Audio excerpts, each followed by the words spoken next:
Today on NBC Sports, it's a doubleheader baseball day. For the first half, it's the Cincinnati Reds in Montreal. They'll be facing Al Oliver and the Expos. Montreal, red hot, they've won 7 straight games. Or the Chicago White Sox, they're battling for first place as they meet Cleveland. The White Sox and Lamar Hoyt, he's 9-0. He'll be trying to stop the slugging Cleveland Indians and Bake McBride. Later today, the Milwaukee Brewers travel to Anaheim, new home of Reggie Jackson, as they challenge the first-place Angels. Or it's the National League Western leaders, the hot Atlanta Braves. They'll be trying to stop the charge of Gary Matthews and the Philadelphia Phillies. Plus highlights from other games throughout the day. But first up, it's Major League Baseball, an inside look with a report on career-threatening rotator cuff injuries and its latest victim, Rick Burleson. All today on NBC Sports. NBC Sports presents Major League Baseball, an inside look at baseball and a preview of today's Game of the Week. Brought to you by Light Beer from Miller. Everything you always wanted in a beer, and less. And by Wagner Power Painter, the airless paint sprayer that's faster and easier than a brush or roller. Hello, everyone, and welcome to Olympic Stadium in Montreal on a beautiful baseball day, and greetings from NBC, a big doubleheader of baseball action for you. The emphasis will be on pitching in the opening games you'll see today here in Montreal for Cincinnati. Tom Seaver, one of the game's greats, 1-6, ERA near 7. Is it a 37-year-old pitcher getting too old, or, as Tom says, maybe it's just his mechanics? We'll watch him closely. He goes against the best pitching team in the National League, Montreal, and they've won 7 in a row. And in Cleveland, Chicago's Lamar Hoyt, 9 straight wins. For that story, let's go to Jay Randolph. Thanks, Dick Enberg. Here in Cleveland, we visit with Lamar Hoyt, a man who today goes for his 15th consecutive victory. And I read the other day where you said it's just another baseball game. Yeah, really, it's just another game to me. I'm out there trying to do the same things I always have to be successful at getting guys out, and that's the way I'm going to approach the game. You battled your way out of the bullpen, and you've really done a splendid job. Some of the fellows that I talk to talk about your slurve. They say it's a half curve and a half slider. Yeah, well, it's a big breaker. I throw a variety of breaking balls. That's just one of them. And I throw a fastball that runs in and out. So if they're looking for either one, I got something to counter with. Lamar, are you thinking a little bit about the record? The American League record, 17. The Major League record, 24. You're going for 15 today? Well, basically, I'm just taking them one at a time. I'm just trying to get by these guys right now. And if I can do that, then that'll be fine. The item that I'm most interested in is your maturity and the poise that you have, and it's come to you over the last couple of years. Yeah, well, that's something that comes with age, fortunately. You learn a little bit as you get older, and maybe you get a little bit better as the years wear on, and if your arm holds up, you should be able to do pretty good, with the experience you get. So just try to make the most out of it and take it as far as you can, really. We look forward to seeing you here this afternoon. Let's go back to Montreal and Bob Costas. Jay, Tony Conigliaro had been in a coma for almost 4 months after suffering a near-fatal heart attack, and doctors held out little hope for any kind of significant improvement. However, this week, almost miraculously, Tony spoke his first coherent words as he said hello to his mother, and now there is cautious optimism about continued improvement, even though doctors caution that a complete recovery is still very unlikely. Tony C's story tops our News of the Week. Tony C's story has been one of promise and loss. Once the youngest player to lead the American League in homers, he was struck by a Jack Hamilton pitch in 1967. And despite a valiant comeback try which met with some success, he was never really the same player again. On Tuesday night in San Diego, Ferguson Jenkins became the 7th man to reach the 3,000 strikeout plateau, fanning the Padres' Gary Templeton, and a standing ovation for Fergie from the Padre fans. Not so happy was Jenkins' manager, Lee Elia. Another Cubs star, Bill Buckner, has claimed that he's been thrown at a lot of late. He wants Elia and other Cub pitchers to protect him. When he felt they weren't, he got into a shoving match in the dugout with Elia, but at week's end, both parties said it was all okay. And Dave Winfield's Winfield Foundation is suing Yankee owner George Steinbrenner for almost $3 million for allegedly not complying with an agreement that the Yankees contribute the $3 million over 10 years to the foundation, which provides health care and tickets to ball games to underprivileged kids. Foundation lawyers claim only $155,000 was donated by the Yanks. Yankee lawyers say the rest has been withheld because there was some question about how the funds were distributed and who sits on the foundation's board. But according to Winfield Foundation lawyers, those differences were previously resolved to Steinbrenner's satisfaction. Well, Winfield and Steinbrenner may differ as to how the foundation does its work, but there's no dispute that the payments have not been made on schedule. More interestingly, what will this do to the 8.5 years which still remains on Winfield's contract and his relationship with the boss? Now, when we return to Olympic Stadium in Montreal, we'll hear the most dreaded words in any ballplayer's vocabulary: rotator cuff injury. Stay with us. I'm Johnny Bench. This is Krylon Spray Paint, the other leading national brand. And here comes my fast pitch, so watch close. Krylon Special Formula goes on smooth, just like a professional finish. And just 12 minutes later, it's dry to the touch. No runs, no drips, no errors. The other brand's still tacky after 1 hour. Let's see it again. Krylon dry after 12 minutes, other brand still tacky after 1 hour. Did you catch that? Krylon, for a smooth, fast professional finish. This guy owns a sleek weed eater trimmer with its top-mounted gas engine. This guy bought another brand with the engine down here. So instead of all the controls and starter at his fingertips, he's got this. Instead of an engine that can't be bumped when cutting close, he's got this. And Weed Eater's engine is up and away from flying grass and dust, not down in them. So when you can have a trimmer that keeps you on top, why stoop to anything else? Weed Eater, on top for a lot of good reasons. Light beer from Miller tastes just great, and that's no fish story. But the best thing is, it's less filling. Light's got 1/3 less calories than their regular beer, and that's important when you're trying to land that big one. Like yesterday, I hooked this bass, fought him for over 6 hours. All of a sudden, he jumps clean over the boat. Broke my rod, and I had to tie the... No, wait a minute, fellas. I had to tie the line Light beer from Miller. Everything you always wanted in a beer, and less. Left me out there with nothing but a paddle. The rotator cuff injury, it seems to be the baseball affliction of the 70s and 80s. Usually, it affects pitchers, but players who play other positions are not immune, as the California Angels shortstop, the Rooster, Rick Burleson, found out. I had cortisone shots throughout my career, and basically I averaged maybe 3 or 4 a year. It kept me in the lineup, so to speak, and I would get them when the pain was so severe or the tendon was so inflamed, and I knew that it wasn't a healer, but that it would shrink the swelling and it would allow me to play. Rick Burleson had experienced pain in his arm before, but the cortisone injections had camouflaged the inevitable, a torn rotator cuff from too much stress. As soon as I threw it, I knew that there was something wrong. It felt as if someone drove a nail into the back of my arm with a sledgehammer.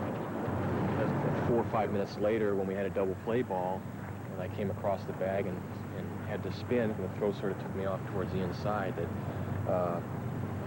when I threw that ball, I knew that there was severe damage. I wasn't able to lift up my arm, and I had to come right off the field. It has the potential of probably being a career-ending injury for many athletes, and in many cases it has been, but by the very nature of a rotator cuff tear, it's a devastating injury. Dr. Louis Yoakum performed the surgery on Rick. What we're talking about in the rotator cuff is the area of the shoulder. There's 4 basic muscles that come in and form a cuff-like tendinous group around the shoulder, which is called the rotator cuff. Rick suffered what is called a level 3 tear of about 1 centimeter, which is serious enough to end a career. You read so much about this injury, and not too many people have been able to come back from it, although most of them have been pitchers, and it's a lot tougher on them, I understand. But the way I looked at it, as hard as I throw, and many times as I throw a ball each day, and in the plays I have, I'm as close to being a pitcher as anybody as far as how hard I have to throw the ball. No pitcher has been able to come back from the surgery yet. Well, not really. Wayne Garland is still trying in the minors. Steve Busby tried, but wasn't as effective as he was before the surgery. And Don Gullett's tear was so bad, he never pitched again. Clearly, Burleson has an uphill battle. The thing we have to remember is that it's a long-term rehabilitation. We're talking at least a year to a year and a half of intensive physical therapy following the surgery. If I'm able to come back after the long rehabilitation program and many ups and downs in the next several months that I'm going to have, I might be better from it all. I might be able to play without pain that I've lived with on and off for the last 9 years, and I feel confident that I'm going to make it back, and I'm going to be a better player from this. Fred Rogan, NBC Sports. And Fred, while several pitchers struggle in the minors to try and come back from rotator cuff surgery, another pitcher who's had a different variety of arm ailments tries a comeback of his own. It's Mark the Bird Fidrich, who's now nesting in Pawtucket, a Red Sox farm team. We'll check in with the Bird when we continue after this. Once you put motor on a can, you can't see it, you can't feel it, you can't watch it work. So how do you know how good it is? At Quaker State, we put it in writing. We back up our quality with a lifetime guarantee. How do you know how good Quaker State is? We guarantee every new car engine against oil-related failure for as long as you own your car. We put it in writing. We're working to keep your car staying on the road. How do you know how good Quaker State is? We put it in writing. No one else does. 17 hours. That's how long it took us to paint this house with a brush. Then we painted it in just 6.5 hours with a Wagner power painter. This wicker chair took over an hour, but less than 5 minutes with a Wagner power painter. A shutter that took 20 minutes, a power painter finished in only 3. It's a tool so versatile, it has a flexible spray tip and a way to draw paint right from a can. A Wagner power painter. It's the right tool for painting. Powerful women attack the bar and assault the record books. Plus, exciting martial artists drive flesh and bone through solid material. And the men's Churichi Cup gymnastics from Japan. On NBC Sports World. Tomorrow. Oh, my, Mark Fidrich was so special. Remember the rookie year, 1976, with the Tigers, 19-9, led the American League in ERA. They called him the Bird. The fans loved him, the way he talked to the baseball and smoothed the mound's dirt and cheered his teammates after a victory. Then, the problem that hits so many big league pitchers. They fear it, but it does happen. The sore arm, the wounded wing, and back to the minor leagues went Fidrich to try to get himself in shape. He's now pitching for the Boston Red Sox Farm Club in Pawtucket. And Mark the Bird Fidrich is now the subject of Dick McCormick's song about dreams of coming back. This fear and the sadness rob us of our ease. The crazy twist of fortune that can bring us to our knees. They tell me in Pawtucket there's one bird tried to be young a little longer and eternally free. 'Cause we're tossed on the wind like a pitcher hurls the ball. So here's to you and here's to us all, with our eyes on the skies and our backs against the wall. Dreams are more than liars, they're birds that never fall.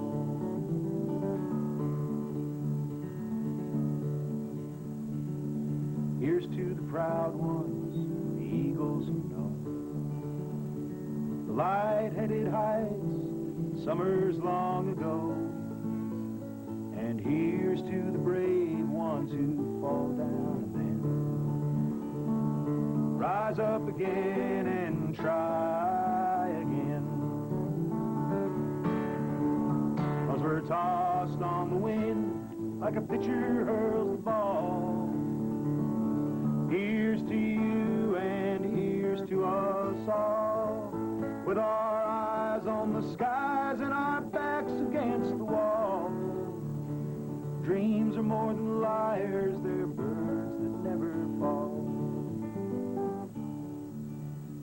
And they tell me in Pawtucket there's one bird tried to be young a little longer and eternally free.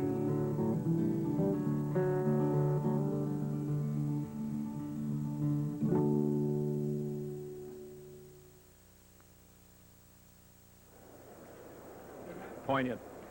The raw reality of it all is that fame is so fleeting for the athlete. It kind of saddens me because he brought so much happiness just a few years ago. Let's hope Mark Fidrich makes it back. Big day of baseball and a big story here in Montreal. Tom Seaver 1-6. Can he get his pitching game back together against the red-hot Expos? Some of you see Lamar Hoyt going for 10 in a row here in 1982. And in the second half of our doubleheader on NBC, Milwaukee against the Angels in California, and Atlanta and Philadelphia meet at Veterans Stadium. Sunday, Rodman plants his son at the orphanage in order to close down the school. He's got the information he came after. Then, Ponch enjoys a movie assignment until a deadly menace threatens the cast on Chips. Then, Raquel Welch stars in a story of love and survival. The Legend of Walks Far Woman, a world premiere movie Sunday right after Father Murphy and Chips. All you light beers out there, you've met your Mats. New Mats Premium Light.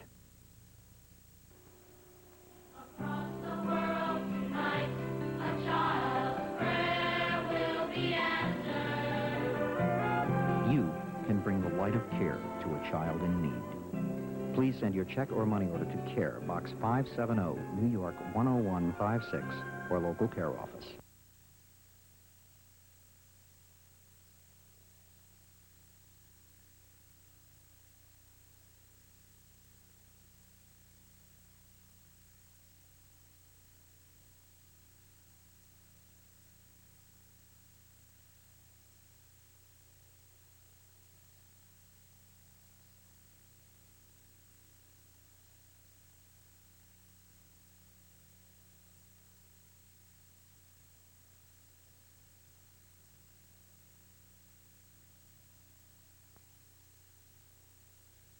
Together, all these room air cleaners cost more than $150.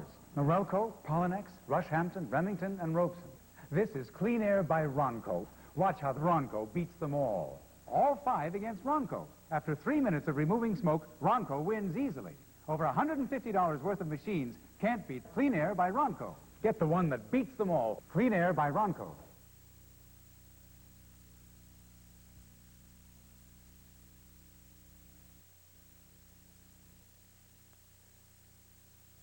Long blast to left field, his 9th home run of the year. And the Expos had a 4-2 victory. With the win, Montreal has stretched its string to 7 in a row, moving to within 4 games of first in the National League East. Cincinnati's defeat slammed the struggling Reds into last place in the West, 8 games under 500. Today, it's Tom Seaver, uncharacteristic 1-6 against Montreal's ace, Steve Rogers, 6-3, and the best ERA in the National League.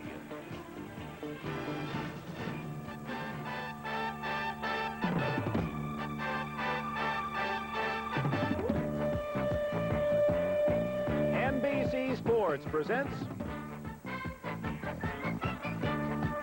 the Major League Baseball Game of the Week.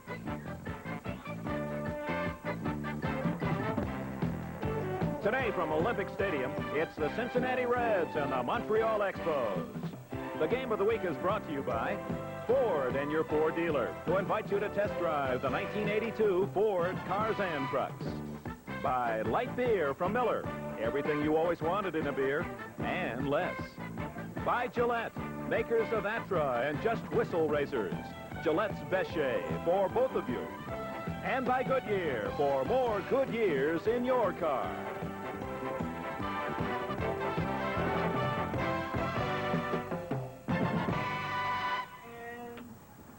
Beautiful day in Montreal. Olympic Stadium the scene. The Montreal Expos, 7 consecutive victories. Host the Cincinnati Reds. Hello, everyone. Dick Enberg with Bob Costas. Welcome to a big doubleheader of baseball on NBC. And today we'll see the right-hander Tom Seaver for Cincinnati. 14-2 a year ago. Uncharacteristically 1-6 this year. The ERA approaching 7 runs a game.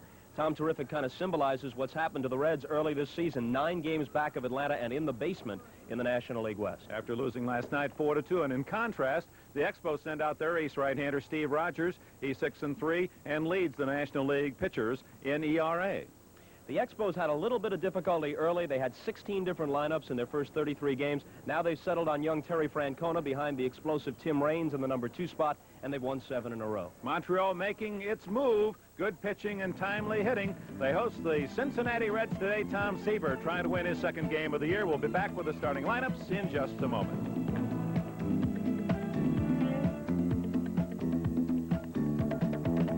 Now, there's a new concept in pickups that's turning the import world upside down. It's America's new size 83 Ford Ranger with gas mileage that beats the top-selling import. And Ranger also turns them inside out with a cab wider than any import. And Ford's exclusive twin I-beam. Ranger turns the imports right around with double-wall box sides. Don't try that with an import. Yes, the import world is being turned upside down by Ranger with 2-year Ford Care protection plus hundreds of dollars in cash back now. You know, baseball's the same in Japan as it is in America. You play 9 innings. 3 strikes and you're out. And after the game, there's nothing like a beer. And when Numa's in town, I treat him to light beer from Miller because it tastes great. Yeah, I know it's less filling, but we drink it because it tastes great. Listen, Numa, it tastes great. All right, it's less filling. Light beer from Miller. Everything you always wanted in a beer. And Well, you set a record. Yep. What pitcher ever gave up 34 runs in an inning? You feel better after a shower. I don't feel better. Let me see that soap. Smells like medicine. Try this Coast. Boy, Coast smells terrific. Feels terrific. I feel terrific. And look at this weather. I feel so great. I'll be ready to pitch again tomorrow. You may be. I'm not sure baseball is. No other soap picks you up quite like Coast, the eye-opener. Suppose your loved one's heart and breathing stopped unexpectedly. Would you know what to do? The answer is CPR, cardiopulmonary resuscitation. Don't stand by helplessly while a loved one is dying. Help save a life. Learn the life-saving techniques of CPR. Call your local chapter of the American Red Cross or the American Heart Association for information about CPR training. Learn the life-saving skills of CPR and help save a loved one's life. Baseball cares. The preceding message was furnished by Major League Baseball. And Costas, well, the answer to it anyway. We'll give the lineup today. I'm Johnny Bench, and this is Gary Carter. And for the Cincinnati Reds, leading off will be Eddie Milner. He'll be playing in right field. Young hitter that's got good speed. I think he does. He's awfully fast on the base pass, so if you say so, John, you know, I'll go with it. That's what I taught the kid. Follow me, right? Ron Oster, he's batting second, playing second base. Dave Concepcion, the shortstop, he's having a good year. And batting cleanup, Dan Driesen, who's really swinging a hot bat. He is swinging the hot bat, and you don't want to throw him a first ball fastball because he's jumping on it like crazy, and he is definitely in a groove right now. That's why he's batting fourth.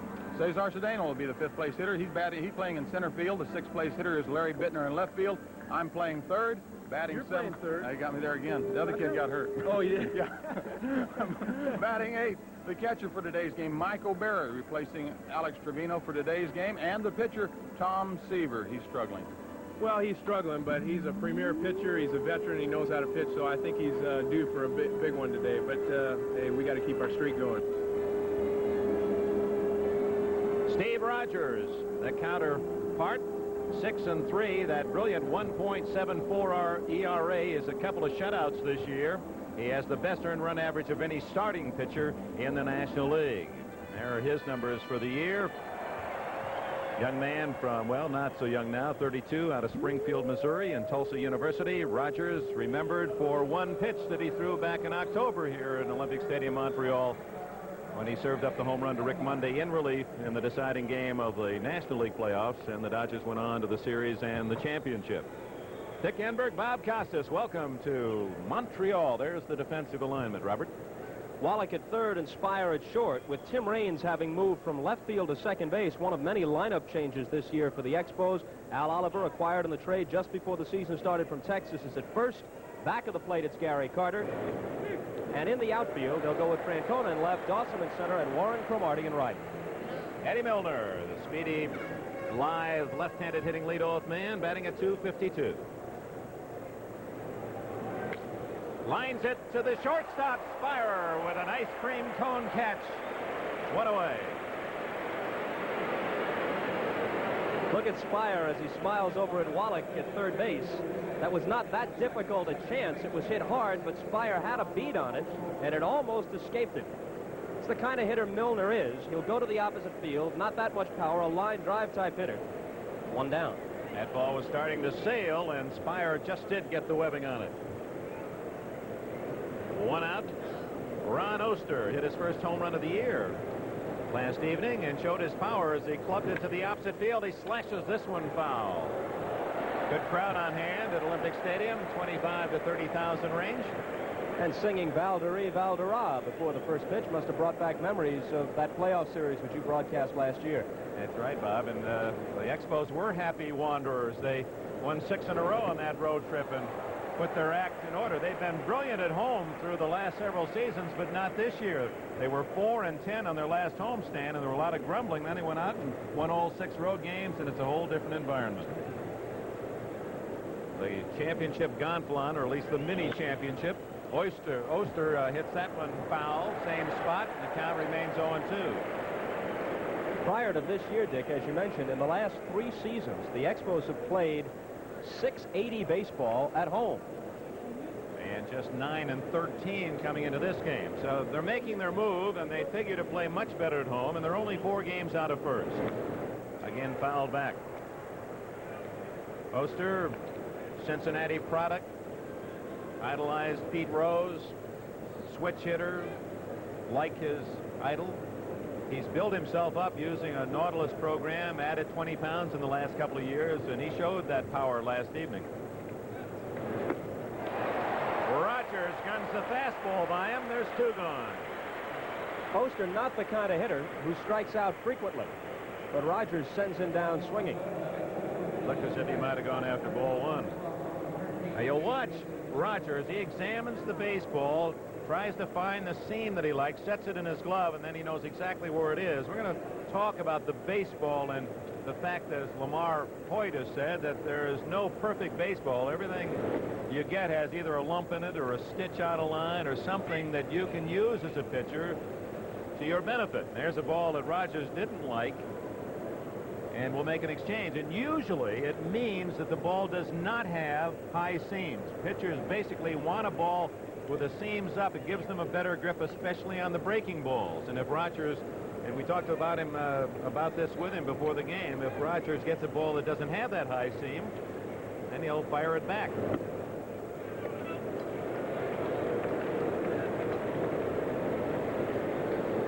Two and 0. Dave Concepcion checking in at 290. Smothers it foul. Here were the comments of Steve Rogers regarding his relationship.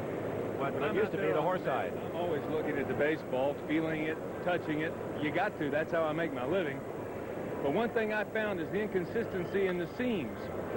I'm always looking at the seams to find the biggest one to put my finger on, because I feel like since the seams make the pitch move, I might as well find the best one to get my finger on. I'm always out there checking it over. Someday maybe I'll even throw a good pitch with it. Well, he almost didn't on that serve to Concepcion, and Dawson caught it in the pocket of the glove on the warning path about 390 in right center. No score after a half inning. This is Just Whistle, Gillette's twin blade razor for women. It pivots, adjusts to every curve to give a girl a smooth and easy shave. This is Atra, Gillette's twin blade razor for men. It pivots, adjusts to every curve to give a guy a close and comfortable shave. Just Whistle for her? Atra for him. And they both use Atra blades. Is that where my blades have been going? Gillette's best shave for both of you. I'm Johnny Bench. This is Krylon Spray Paint, the other leading national brand. And here comes my fast pitch, so watch close. Krylon Special Formula goes on smooth, just like a professional finish. And just 12 minutes later, it's dry to the touch. No runs, no drips, no errors. The other brand's still tacky after 1 hour. Let's see it again. Krylon dry after 12 minutes. Other brand still tacky after 1 hour. Did you catch that? Krylon for a smooth, fast professional finish. Hi, I'm Gary Carter, and I'll give the Montreal Expos lineup today. We got Timmy Raines leading off, one of the fastest men in baseball, and playing second base for us today. What do you think, John? Hasn't run that much of late. I don't know if he's hurt or he just doesn't want to, but he can do it anytime he wants to. Well, I definitely feel because it's the second hitter. Rodney Scott was there the last couple of years, protected him a little bit more. We've got Terry Francona playing left field and batting second, more of a free swinger, and Tito, as his dad was called, he's coming into his own and is going to be one of the better players around the league. Well, now you're starting to get in the meat of the lineup, and of course your first 2 guys are what carry you.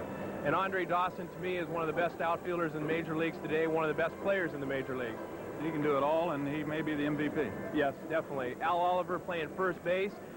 Yours truly batting 5th and catching. How they can keep running you out there, I don't know. Go ahead. Warren Cromartie batting 6th and playing right field. Tim Wallach playing 3rd base and doing an outstanding job for us there and swinging the bat excellently. We also got Chris Collier batting 8th, playing shortstop, and Steve Cy Rogers. That's right. Cy Young, watch him. He believes it out there. If he wasn't an Okie, I wouldn't even talk about it. That's exactly right. And that'll round up our lineup today. John, good luck today, and we hope to keep our winning streak alive. All right, back to you. All right. I'll tell you. Fellas are a little too good. Well, it's kind of scary, isn't it? They make me nervous. Of course, at least they're not as good looking as we are. That's one thing we have on them. Carter and Bench. Well, you're talking about the last 20 years of catching in the National League. That's it. Carter, the new star on the block. Leading it off, Tim Raines. Tom Seaver on the mound, and we'll be watching his pitching motion. He's tried to simplify his problems. He said it seems little, but it magnifies itself. Keep the left shoulder driving toward the plate. He says, I keep opening up too soon. High to center. Cedeno. A circuitous route, but finds it at the edge of the warning track. The last time you were in this ballpark, this fella, Tom Seaver, was sitting where I am now, next to you, as he was your broadcast partner, Dick. That's right, and really enjoyed the baseball that I learned from Tom. And I expected to find, you know, he's got the redneck now and then, does Tom, and when he's 1-6, I approached him rather cautiously this weekend, but he's been very generous. He said, I've analyzed it inside out. He said, despite what people want to say, I don't have an old arm. My arm is fine. I feel fine. Francona fouls it away. He said it's pitching mechanics, and for a man who has been such a student of pitching, it has to be more frustrating for Seaver because he knows exactly what he's doing wrong, and like the rest of us golfers in tennis, we know we're doing it wrong. We can't correct it. Says he's opening that left shoulder up too much on the delivery. Smothered up the first baseline. Francona, fair ball? No, foul ball. It is the home plate umpire's call until it passes first base, and plate umpire Dave Pallone waved it foul. Satch Davidson, the umpire at first, Terry Tate at second, and Jerry Dale at third. And, of course, it's the position of the ball. Dreesen was in fair territory, but the ball was just over the line as he reached for it with the glove. Someone down in that Cincinnati dugout yelling at Pallone. He's motioning it was outside the line. There's the defense of the Reds. And in the outfield, especially in left field, it's suspect with Bittner, who is not a very good fielder. Cedeno, of course, a fine center fielder. And Eddie Milner has really impressed in right field. Something you'll see Milner doing during batting practice. He shags flies off the bat rather than fungos, which gives him a better idea about the ball's trajectory. Francona to the shortstop. Concepcion to Dreesen, 2 away. Tom Seaver, he had a preseason injury and also the flu. Here's what he had to say about getting ready. Definitely been having my troubles. One of the things that's been happening, I feel, is that my left side have been opening it up too much, and if you open up your left side too much, the arm either has to drop down or drop out, and the ball is very flat, and there's really no life at the hitting zone. So one of the things that I'm going to try to do and get accomplished today is keep my front side closed and get more energy going right directly toward home plate as opposed to off to the left side. Andre Dawson takes a strike. You know, one interesting aspect of sports, regardless of what the game is, what Tom Seaver just said applies to striking whatever it is, a tennis ball, a golf ball, pitching, boxing. Bench, a tough play, and he won't get him.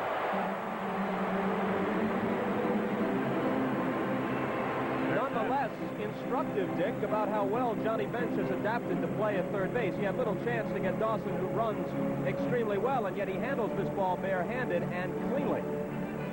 There's not a third baseman in the league that would have thrown out Dawson on that ball, and the first hit of the game belongs to the brilliant center fielder of the Montreal Expos. Al Oliver at 35, traded here to Montreal, and when that news hit baseball's world, everyone said now the Expos really should run away in the National League East. They have not, but due to no fault of Oliver, his usual 300 batting average, lifetime 303. He's 301 as we open play today. Dawson will bear watching. Last year, he had 26 stolen bases in the shortened year. Oliver went around. Some people think, Dick, that Dawson has a chance to become a 40-40 man with his speed and power. Were it not for the presence of Mike Schmidt, Dawson would probably get most people's vote as the best all-round player in the league. And finished second last year to the Philadelphia third baseman. 40-40, no one's ever done that. Only 5 have been in the 30-30 club. Bobby Bonds did it several times. Of course, Willie Mays came as close to anyone to be inducted into 40 home run, 40 stolen base club. Dawson has that potential. That's really, he's the decathlon man of baseball. He's got the upper body power and he's got the lower body speed. There he goes. But Oliver can't check his swing on an inside slider, and he's out of there. And so are the Expos. No runs a hit, and they leave a man. After 1 inning on a marvelous day in Montreal, 80 degrees, the Reds, the Expos, no score. Who is America's leader in radials? Goodyear. We outsell all foreign radials combined. And here's one reason why. The Goodyear Eagle GT. A high-performance radial that gives a great performance in the rain with outstanding traction and superb handling on wet, slippery turns. The Goodyear Eagle GT. It's one reason Goodyear is the leader in radials. No foreign maker of radials even comes close. When you need radials, come up to Goodyear. It's the dawn of a great new taste when you come to the place called Silver Creek. It's a Western cut brand, won't float around, a smokeless tobacco with flavor unbound. Silver Creek brand. It sweeps you to mountains where fresh breezes blow, to a whisper of wintergreen, cool as the snow, to the moisture and flavor that just seem to flow through Silver Creek. So if you're looking for pleasure at its peak, don't follow the crowd, follow the creek. Silver Creek smokeless tobacco.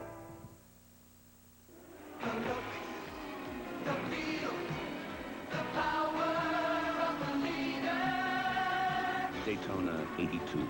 The Honda 900F Superbikes play follow the leader with the world's fastest motorcycles. They break the lap record. They break the track record. They cross the finish line. First, second, and third. The CB 900F. It didn't just win the race. It was the race. Powerful women attack the bar and assault the record books. Plus, exciting martial artists drive flesh and bone through solid material. And the men's Churichi Cup gymnastics from Japan. On NBC Sports World. Tomorrow. Steve Rogers and Tom Seaver have faced each other 7 times. Rogers with a 3-2 edge, and there have been 2 no decisions. Rogers no stranger to dueling other aces. He beat Steve Carlton twice last year in the playoffs. And he faces Dan Dreesen, the Reds' hottest hitter, on a team that is hungry for some base hits. Dreesen at .305, hit safely in all but 3 of the last 21 Cincinnati games, batting .352 in that stretch to raise his average up over the 300 mark. 0-2 the count. It'll be Dreesen, Cedeno, and Bittner. Steve Rogers among the starters in the National League, the best ERA. Don Sutton, the Astros, they come in next to Montreal. Martz, Sanderson, who won last night, 4-2. And Lee in Montreal dominating the pitching statistics. Good changeup, gets Dreesen, second strikeout for Rogers. The Montreal team ERA is easily the lowest in the National League, and they have allowed just 3 runs in their last 39 innings of work. Only reliever Gene Garber of Atlanta has a lower ERA than Rogers, but he hasn't worked the required number of innings to meet the qualifications for the ERA leaders at this point in the year. Figure that 39 innings, that's the equivalent of 4 games plus 3 innings and only 3 runs. So that explains the 6-0 road trip. And Sanderson picked up with the victory last night, made only 1 mistake, a 2-run homer by Oster. Cedeno, a solid single past the diving Spire. And the Reds have their first base runner. Cedeno opened at .297. Well, watch Cedeno. He needs only a couple of stolen bases, and he would tie Clyde Milan for the number 10 spot all time with 495 steals. He's 2 shy. Stolen 6 so far this year. Larry Bittner, always a solid hitter through his big league career, and he's hitting .315 for Cincinnati this season. He was hanging around the batting cage watching the Cardinals substitutes bat one day in St. Louis. Somebody asked him why. He said, I like to watch the Scribinis hit. I can relate to them.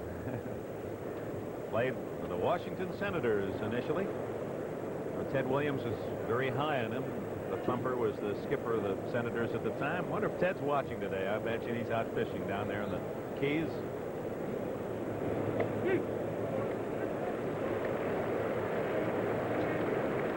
A lot of electric personalities in this game, but maybe it's just because I worship the man. And, well, I could listen to him talk for hours to days.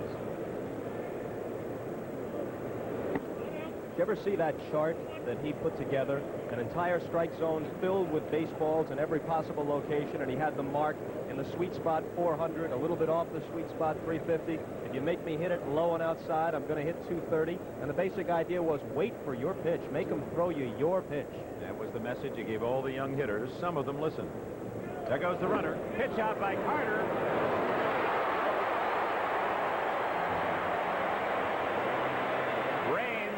Applies the tag. Cedeno came in hard, said something to Raines afterward, but Carter guessed right with the pitch out. Dick, Gary Carter has now nailed 21 of 47 potential base stealers, and anytime you can be around 35% in throwing them out, that's excellent, and Carter is well above that. Let's see what happens here on the tag. Cedeno, a late slide. Bittner aims it at Dawson in center, and the inning is over.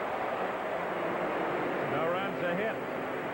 The Reds do not leave a man as Gary Carter shoots down Cedeno trying to steal. We go to the home half of the second inning in Montreal. Expos and the Reds, no score. When you're a big guy like me, people always want to see just how strong you are. So after this arm works, this arm always relaxes with light beer from Miller. The light's got a third less calories than the regular beer, and it tastes great. What I like about it, it's less filling. So when you're in a hot match like this, you can't afford to get filled up. You have the time? Yeah. About 8:30. Yeah, thanks. Light beer from Miller. Everything you always wanted in a beer. And less. Next. Wherever men race to win, champion spark plugs will be there. You can be a winner, too. You can win a free trip to the Caesars Palace Grand Prix, Las Vegas. And you can find out if you're a winner by looking for the contest ad in these issues of Popular Mechanics, TV Guide, or Reader's Digest. Remove the coded instant winner card. Take it wherever you see this sign. Do it today. Win with Champion, the spark plug that wins the world over. Like a lot of people, I'm taking better care of my body. Better care of my skin, too. With Skin Bracer Aftershave. Shaving is rough, so I use Skin Bracer. It cools and smooths skin. Tightens pores. That's the tingle. Smells great, too. But Skin Bracer's not cologne. It's skin care that feels good. That's why more men are saying, thanks. I needed that. Skin Bracer, now in spice, too. Takes care of men who take care of their skin. Skin Bracer Aftershave. This is Byron Day in New York. In Cleveland, the Tribe is on the board first. Mike Hargrove hits his sacrifice fly to drive in Miguel de Lene, but Billy Allman cuts the throw off from left field, and they get Toby Harrod trying to sneak into second base. Cleveland leads it 1-0, bottom of the first. And here in Cincinnati, no score. John McNamara will be 50 years old next week, in Montreal, rather. Cincinnati manager McNamara, reflective. It's been a tough time for him. He's not only down in last place, but he's lost some key players. Tom Hume stepped on the track out on a warning path that serves for the execution of the football grandstand when they transfer this stadium into that alignment. Twisted his knee. They didn't think it was serious. Then he couldn't walk this morning, so he's having that knee examined at the moment. Hume, the ace reliever of this club. Wayne Krenchicki with a chipped fracture of his thumb. He'll be out for about a week. And Frank Pastore, the starting pitcher, had to waive his turn last night. He'll go tomorrow after injuring himself in batting practice, a foul tip. Carter, the bench, and our duo on the pregame lineups greet each other once again, and Bench has the upper hand. The scores from last night: Sanderson the winner, Carter a homer in this 4-2 win for Montreal. The Cubs, with Keith Moreland staying hot with a homer, beat the Dodgers. San Francisco beats the Pirates 10-5. The Cardinals stay on top in the National League East. Bruce Sutter picking up his 14th save. Bob Forsch the winner. Houston beats the Mets 8-3. Atlanta and Philly rained out. Warren Cromartie against Tom Seaver. The Crow off to a slow start in 82 at 221. Last night, Cromartie was in the batting cage down in the bowels of Olympic Stadium with hitting coach Billy DeMar, staying an hour or so after the game to work on his hitting problems. Pulls that one to right field. Milner. Dick, sometimes I can't figure this ballpark out. Some balls that are very well hit did not appear to carry. And then you have a guy like Oster, who hadn't hit a homer all year, hits one out to the opposite field last night. Now let's see where he got this pitch. Oh, right down the middle, just a little inside maybe, and Seaver followed through. He must have wondered whether that was going to stay in the park. Tim Wallach, he's had some big hits this last week. 282 is average. There was a good heater from Seaver. That's the best fastball he's thrown. Wallach's emergence as the potential starting third baseman allowed them to trade Parrish along with a fine prospect named Dave Postedler to Texas for Al Oliver. Foul back. Some critics of the Expos say they're playing a shortstop, a catcher, and 6 outfielders. And they say, why mess with a good thing? Best overall record in the National League for the past 3 years. That's one way to look at it. The other way to look at it is that they've gone through the early season troubles, getting a lineup in order, and still trail St. Louis by only 4 games in their division. So they've hung reasonably tough, and now they're on a roll. Many feel, and I agree, they are the team to beat in the National League East.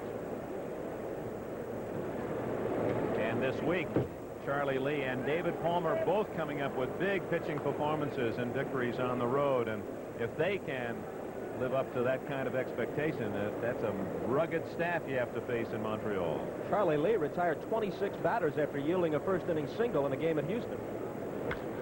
Wallach, base hit.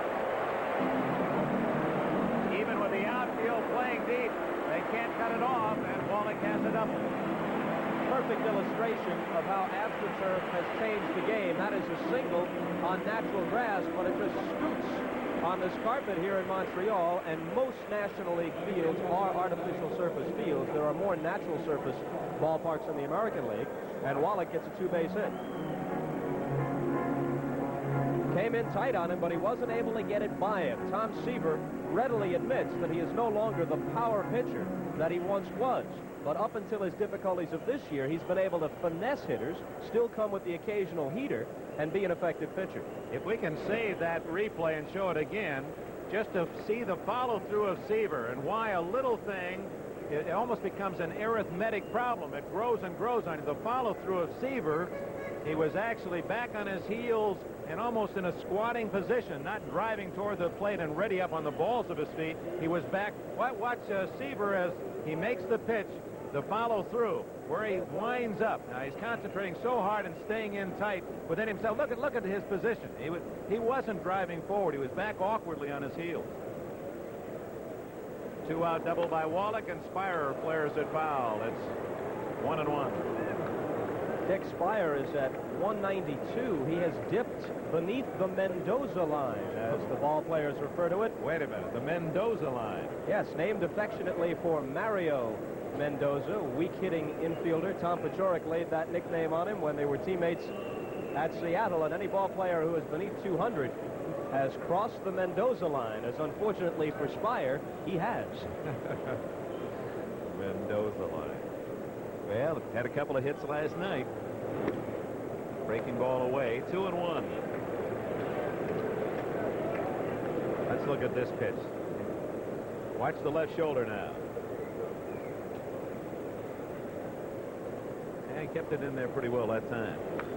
We asked him about Pete Rose's comment that Rose a week or so ago stated that he saw Seaver grimacing a lot as he pitched, and I asked Tom if that were true, and he said, yes, I'm trying so hard, and when I get that left shoulder open too quickly, I'm really hurrying my arm to try to catch up with my shoulder, and I have to bear down because it hurts. He said 3 things can happen. You can throw a rotten pitch, or you can hurry your arm forward, and that hurts your arm. He said he thinks that's how he injured it 2 years ago, and he was indeed grimacing.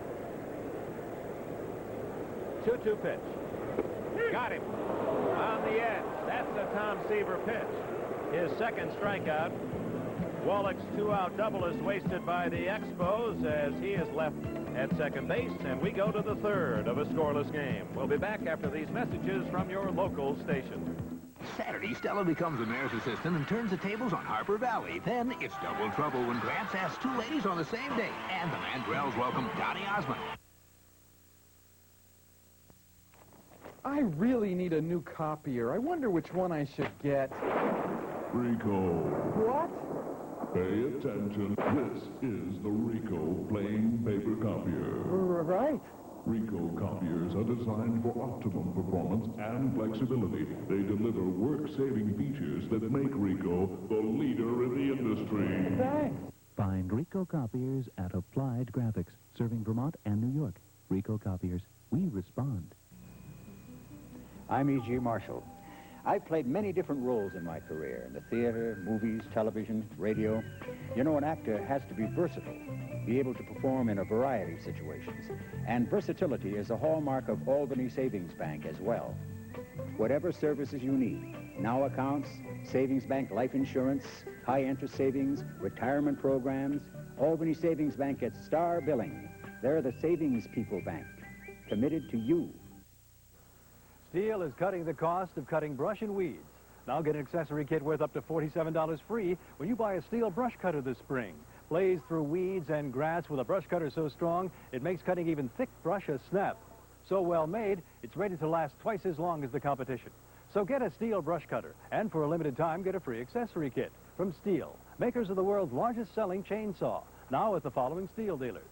Midland Equipment, Peru Farm Center, David Whitty. This is Channel 5, WPTZ, Plattsburgh, North Pole, Burlington. In the last inning by Bittner. Now watch the follow-through this time. Look, he's leaning forward, bouncing forward, in position, and Seaver of old on that strikeout, one of 6 men with 3,000 career strikeouts. Make that 7. Excuse me, Ferguson Jenkins, and congratulations in joining the club this past week. Great right-hander Jenkins became the 7th man in history to strike out 3,000 or more. Johnny Bench, late on a fastball from Rogers. It'll be Bench, O'Berry, and Seaver in the Cincinnati third. No score. Bench's story this week. Admitting that he was lethargic, he didn't have the drive, he felt tired, listless. He has a cyst in the nasal passage, and it's affected his breathing. He finally received medication this week. John said that it has helped him, and he feels better. He said, this is just totally unlike me. I've been competitive, fired up, eager all my life, and suddenly it's just as if somebody's drained all the energy out of me. But with the backup third baseman, Wayne Krenschicki, suffering the fractured thumb, no place for Johnny to go except to his position in the field. 241 average and only 3 home runs. The Reds desperately need for him to hit the long ball. Mentioned Krenschicki. When they got him from the Baltimore organization, the only available picture of Krenschicki for their media guide had him with a mustache. Of course, the conservative Reds management frowns upon that. And so they airbrushed the mustache off Krenschicki's face in the picture, and now it looks like a 6-year-old kid with a milk mustache after he's throwing a little of that milk down. Hey, you can't fight the system in Cincinnati. Full count now to Bench. And a base hit to right field. The second Cincinnati hit. On his way to the Hall of Fame. Oh, what a man he has been for the game. 10 gold gloves for him. Yeah. Every year between 68 and 77. People, it's so easy to forget some of the concerns of this man through the years. How about that operation where he was fearful of cancer, a chest benign tumor a few years ago? Even last year when he hit 309, he had a broken ankle. And unfortunately, he was hitting around 350 at the time he snapped the ankle in the first half of the year. Spire has company beneath the Mendoza line here with Mike O'Berry, Dick. The Costas line is at work again, and ladies and gentlemen, stay with us here. French Canada. This man, Costas, has been in his hotel room studying his high school French all last night to the wee hours, wee hours. Fouled out of play. All right, here's Rogers examining the ball, trying to get the feel. And see, right, he gets that middle finger on the seam. That's where he gets the leverage to snap the sinker or the breaking ball. The middle finger finding a high point on the seam.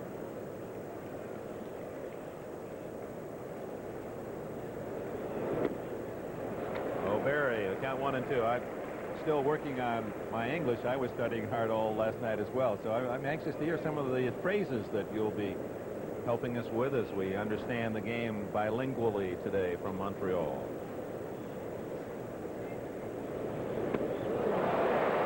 Took a little off the breaking pitch, and O'Berry is the third strikeout victim of Rogers. They're the strikeout leaders in the National League this year. Soto, the Reds, sizable lead over Steve Carlton. Some of you will see Carlton in our second game of the doubleheader today against Atlanta. Rogers in the third spot.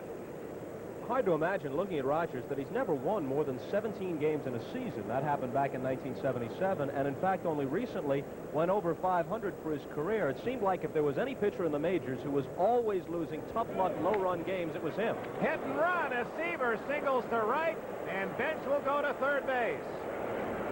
How do you do?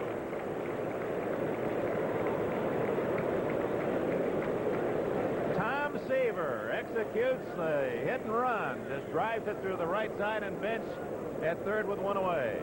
Seaver has always been a good hitter. Occasional home run power. And talk about doing your job exactly as it was designed. There's the hole with Oliver holding Bench on at first. Seaver slaps it through, but Cromartie made this play reasonably close with a quick pickup and throw from right field. Here's Bench making his turn, and he doesn't cut it as close as he might have, but he got in there safely.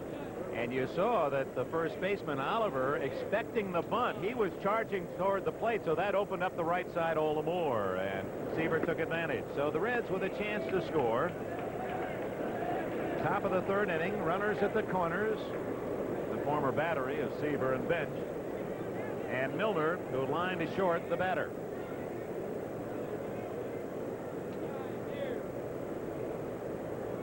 One and 0.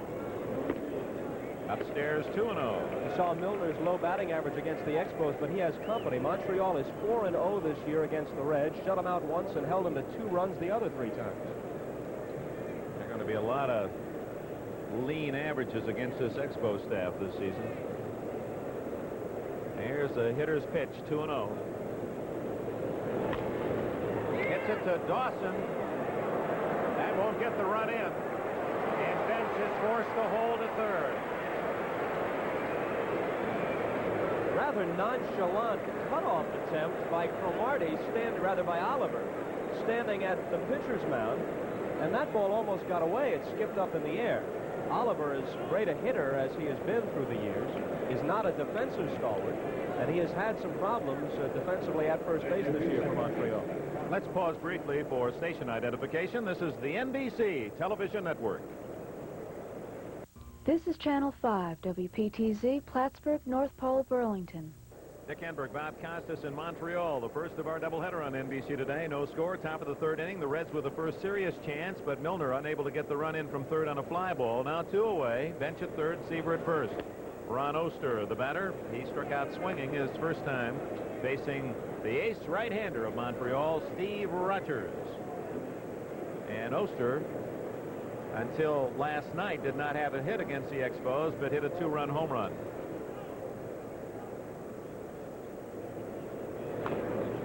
Fouled away.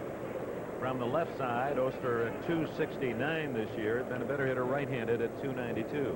Isn't it curious, Dick, how some pitchers follow their custom no matter what? It's hot enough here and muggy enough in Montreal for us to have taken off our sport coats, rolled up our sleeves, and here's Seaver on at first wearing the warm-up jacket beneath his uniform and sweatshirt. Off speed again. That's how he struck out Oster the first time around. It's 1-2.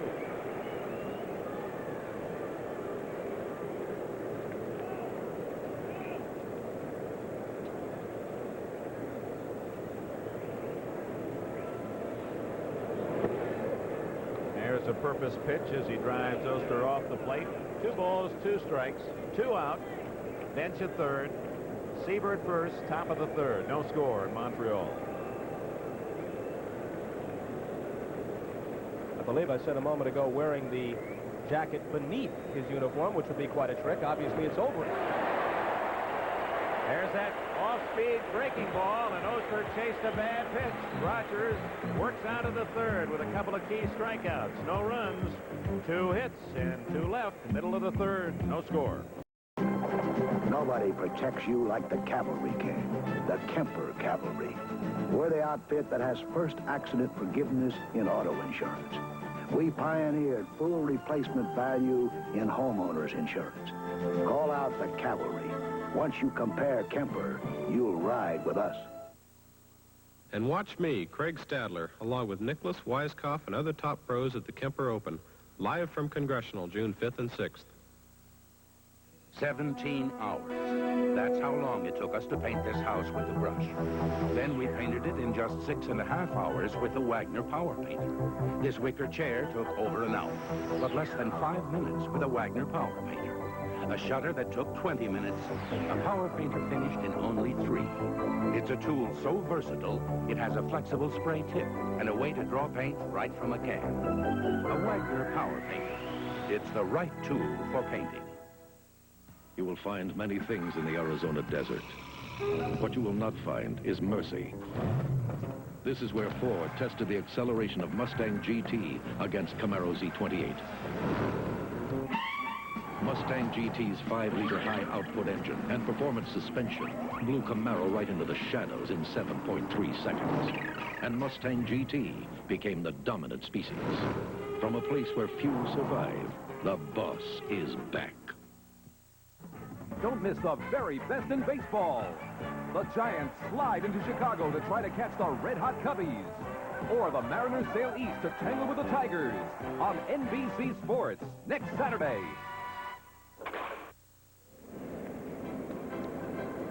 Olympic Stadium. Nearly $1 billion bust here in Montreal. The problems continue. They have the roof shipped from France down in the basement, and they still thought about covering this stadium after some $700 million already. Steve Rogers, Tim Raines, Terry Francona in the Montreal third. No score. Tom Seaver has allowed a single and a double in the first 2 innings. Fouled out of play. Tom Seaver, and one of the things he's doing to try to keep from opening up too soon, watch the front foot, the left foot, as he plants it, rather than it being aimed at the hitter. And we got more. That's the push-off foot. We'll check the front foot later. He's aiming that front foot toward the third baseline to try to keep his body in. And when a man is opening too soon, it'll be straying. That front foot will stray toward the first baseline. 1-2.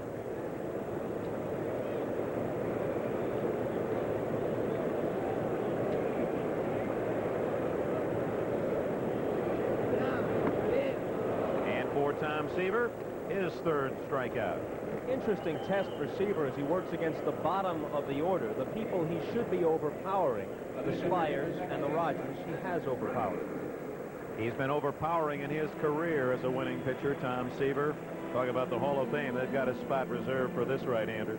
Here's that front foot. Now, see, well, from that angle stuff, you can see the left foot is pointed more toward third, and then on the follow-through, he comes and straightens away. That's one of the little things he's trying to do to get himself back in a good pitching groove. Tim Raines fly deep to center in the first inning. The Raines stolen base total at 15. He's been caught 4 times, and of course that's way behind the pace of people like Ricky Henderson and Bob Dernier. But part of the problem has been all the different people batting behind him. They used 6 or 7 different number 2 hitters before finally settling on Tito Francona's son Terry, the young left fielder. And we'll talk about that. It's a very unusual position for a young hitter. Francona just a couple of years out of college, batting behind a premier base stealer. Jim Gilliam did it so well for Maury Wills with the Dodgers. Ted Sizemore hitting second behind Lou Brock. It's usually a spot reserved for a veteran, experienced hitter who's willing to take a lot of strikes, willing to go behind 0-2 to help that base stealer.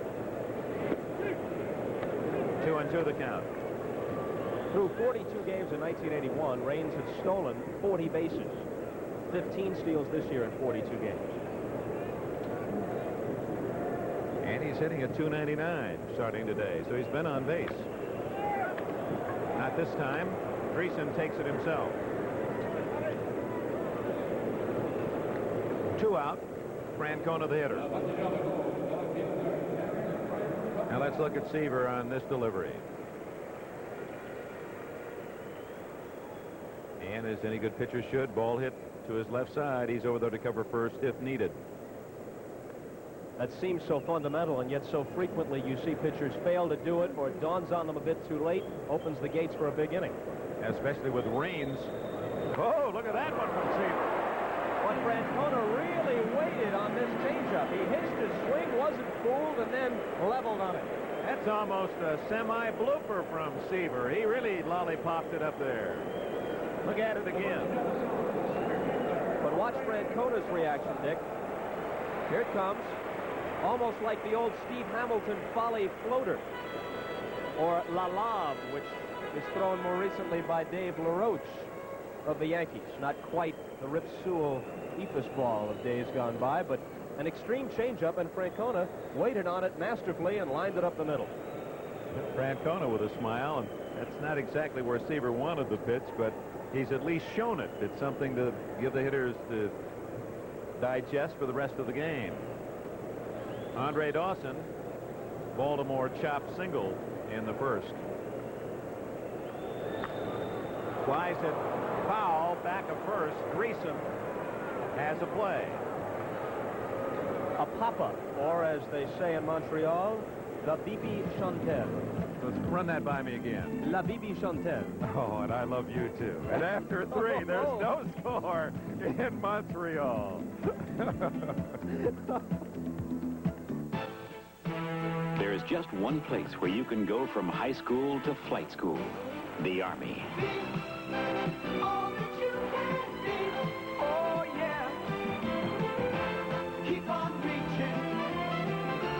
Keep on growing. Today's Army has more pilots than the largest airline. All that you can be. Not bad for a rookie. 'Cause we need you in the Army. 5 years ago, a team of Honda engineers set out to create the world's most advanced motorcycle. The result of their efforts is the Honda CX500 Turbo, a water-cooled, fuel-injected, turbocharged motorcycle, systematically controlled by a digital computer. The CX500 Turbo. The only thing about it that is not surprising is the name of the company that built it. I tell you, with girls, I never had any luck, you know. Well, I used to call information just to get a woman to talk to me. You live around here? Then I found light beer for Miller. Well, light's less filling, and it really tastes great.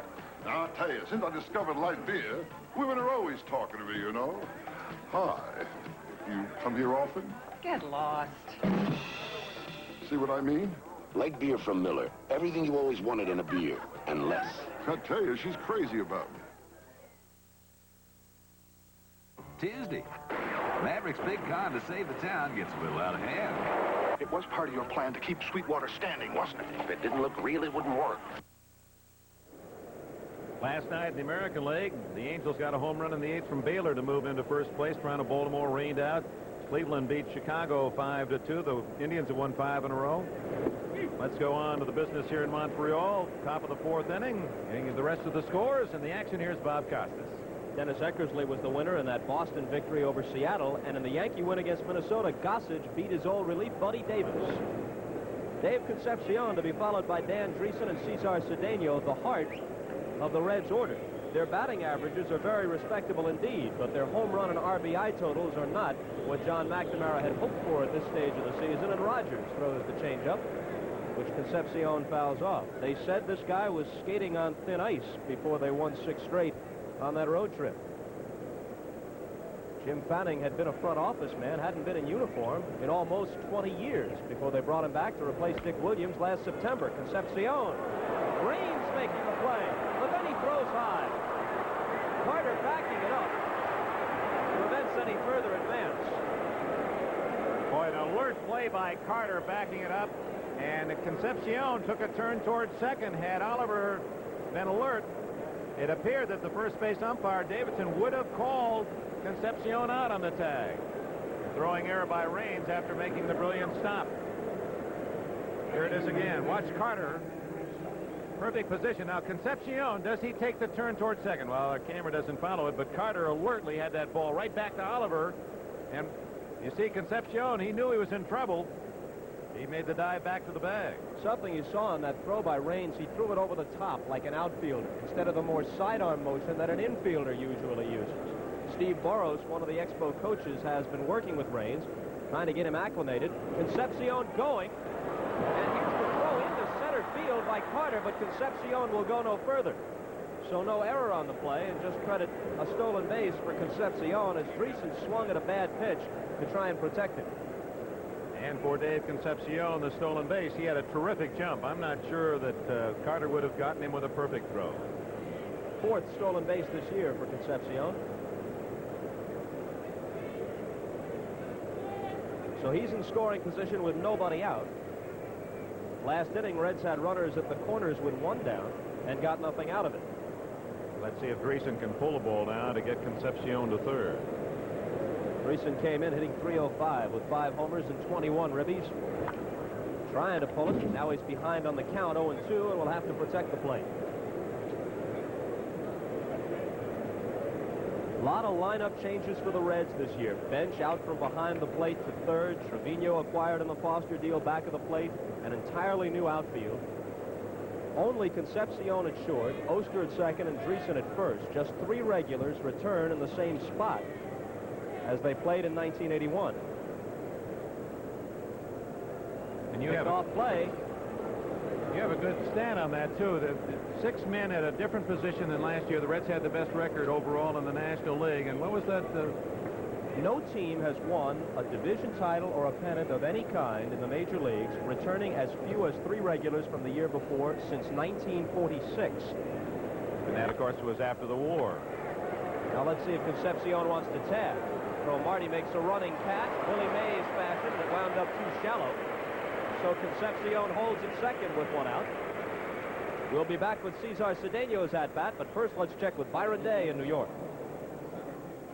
Bob, the Indians in the middle of a big inning. Rick Manning singles off the glove of Tom Pachort. That scored Vaughn Hayes from second base. They now lead it 2-0, and they're not out of the inning yet. They're really roughing up Lamar Hoyt in Cleveland. So Lamar Hoyt, who came into that game with a record of 9-0, Sports Illustrated headlined a story about him this week saying it's a heady Lamar in Chicago. And a hairy one. He's not going to shave or get his hair cut until that streak is broken. 14 consecutive wins, 3 off the American League record, but in trouble today. Cedeno taps one toward third, and Wallach comes in and makes the play. And again, no advance by Concepcion.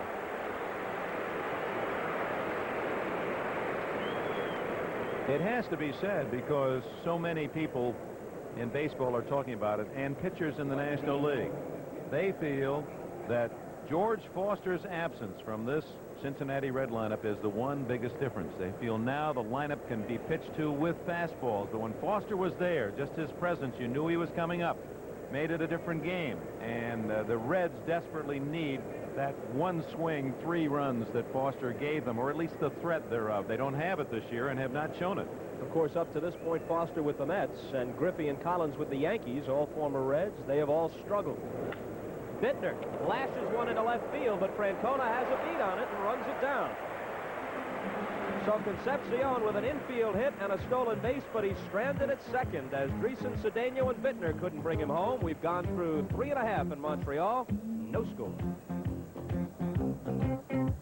Wherever you live, whatever you need to trim, Homelight string trimmers give you that finishing touch. Because after Homelight gives you quality, Home Light gives you a choice with lightweight electrics and powerful gasoline trimmers, all with automatic string advance. We've got trimmers that turn into blowers and trimmers that become brush cutters. There's even a trimmer you can operate with one hand. So whatever you need to trim, wherever you need to trim it, get a Home Light string trimmer for the finishing touch. I do one thing. I race to win. And at 250 miles per hour, I have to concentrate on being the best. Just like Kentucky Fried Chicken. They concentrate on chicken, cooked up fresh to split-second timing with the Colonel's special touch. That's how Kentucky Fried Chicken got to be #1. And it tastes so good. It's the only time Mom's never in a hurry to finish first. Kentucky Fried Chicken, we do chicken right. Millions of people have discovered a low-cost alternative to car care, where qualified mechanics do quality work. They discovered K-Care, found only at Kmart. When you can get a quality brake job for $98, not just the front, but both front disc and rear drum, that's some value. Well, that's what the K-Care brake special is all about. For only $98, we'll do a front and rear brake job using Ray Bestis Manhattan quality parts. At that price, why do it yourself? That's K-Care, only at Kmart. This Byron Day in New York. In Cleveland, the Indians are still batting. Alan Bannister singles to left. That scores Rick Manning and Ron Hassey while Bannister takes second. It's now 4-0. Cleveland, bottom of the second.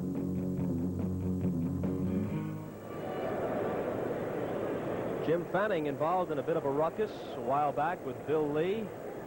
Volatile left-hander walked out on the ball club after they cut his buddy Rodney Scott. Here's Al Oliver cutting on the first pitch and lining it into center field for a base hit. Milner comes over and cuts it off. And a wide turn by Oliver, who holds with a single. So Bill Lee takes a hike because they waved Rodney Scott, went across the street, had a few pops at a local tavern, returned in about the 8th inning. The Expos said, we've seen enough, and they let Bill Lee go as well. And what's he doing now, Dick Enberg? He's playing softball. He's on a softball team playing second base, a left-handed throwing second baseman, perhaps in memory of his buddy Scott, out in one of the Montreal suburbs. So the spaceman is still in the area. One of those 2 hits by Carter against the Reds was a long home run last night. They walked him 3 times. He homered in his other trip, so he never had to run hard. Oliver, bidding for his 7th consecutive 300 season, is at first base with a leadoff single. Cromartie will follow Carter. Last half of the 4th, Seaver tries to hit the corner inside and misses. Al Oliver has hit over 308 times all told in his career. Insists, however, that he should have a higher lifetime average. Insists that more line drives off his bat are caught than any other player. I don't know if that's paranoia. You take it into the court of law, and there'd be about 500 men right there with him claiming the same thing. They all remember the line drives that are caught. Hit on the ground to bench for the second time. Can they turn 2? Oster won't even throw. Oliver with the potential takeout slide. So they get the force as Carter grounds to bench for the second straight time. The erudite pitching master, Tom Seaver, also left us with an important message, and I think we ought to check in on that now. Here's Mr. Tom. All right, Mr. Enberg, I'll be able to do this if you keep your hands off of me. This is the disclaimer. This telecast is presented by authority of Major League Baseball and may not be reproduced or retransmitted in any form without the express written consent of Major League Baseball. And that was on the first take, big boy. Give it to me. Cromartie is the hitter. That goes back to our playoff experience where we let Tom read one, and he got about 2 lines into it and had trouble laughing. I can't recall what his problem was, so he's been practicing. Cromartie flied out his first trip. Strike call, says plate umpire Dave Pallone. We mentioned in the last inning all the Reds lineup changes and the fact that no team returning as few as 3 regulars has won a pennant since 1946, the first year after the war. Both the Red Sox and Cardinals did it that year. Cromartie fouling it away. Here's an amazing statistic on Tom Seaver. He's got the 5 20 victory seasons, the 3 Cy Young Awards, but look at this one. This one was unearthed by our statistician, Steve Horn. This is the difference between Tom Seaver's lifetime winning percentage and the winning percentages of the teams he has played for. As Cromartie fouls another one off. And it's not even close. Seaver is the all-time leader in this department, the great Grover Alexander, played by our president in the movies. Walter Johnson and Lefty Grove next on the list. To give you an idea of how he ranks against some contemporaries, Sandy Koufax was a plus 88, 655 lifetime, while his Dodger teams were 567. Jim Palmer is a plus 53. Steve Carlton a plus 65. That is an amazing stat. 130 percentage points better than his team's average. Tom Seaver. Cromartie fouls it straight back. O'Berry off with the mask and no play. I wonder if we could go back to that graphic again, because I just there's so much information there, and Bob, maybe I could just say it in a little different way, because we get into statistics so often they're important and confusing. Basically, what that statistic says that Tom Seaver, one of the great winning pitchers in the history of the game, but the greatest in terms of his teams. You see the far right-hand column, that was the record of the team winning record while he was pitching there. So Tom basically pitching with teams that were just a bit above 500 his early year with the Mets, and yet had the best record, differential record. Cromartie pops this one up, and Bench will have a play in foul ground for the second out. Yeah, that's the real definition of a stopper, a guy that doesn't matter who you're pitching for. When you wheel him out to the mound, you expect a victory, and that's exactly what Tom Seaver has given the Reds and the Mets through the years. Put it in a different perspective. Remember the great year Steve Carlton had with a woeful Philly team in 1972. Steve was 27-10, a percentage of .730, while the team was 59-97, a percentage of .378. So that put Carlton plus .352 on his differential between what he did and his otherwise hapless ball club did. That was an amazing season for Carlton. That's where the team goes in the bus and Carlton takes the limo. Oliver is the runner. Checkett Carter the runner at first. He forced Oliver after Oliver led the inning with a single. Wallach, who doubled against Seaver his first time, swings and misses, and the count even at 1-1. 2 out, Carter at first, last half of the fourth, and no score in Montreal.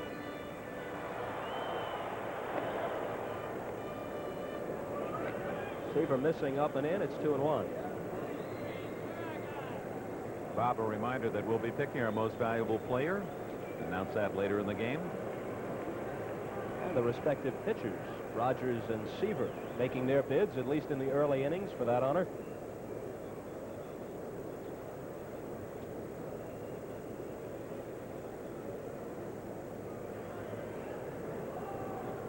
There are some mosquitoes or some bugs that are flying around, and they've bothered a couple of the hitters, and now apparently they bothered Seaver as well, and he stepped off. He was waving at the air.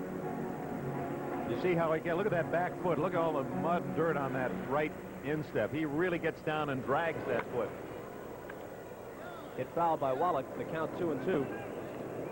That's always been the case with Seaver. After a game, you look at the bottom of those uniform socks on the pant leg, always messed up. If he's in his right groove, he's going to drag that leg. Driving toward the plate.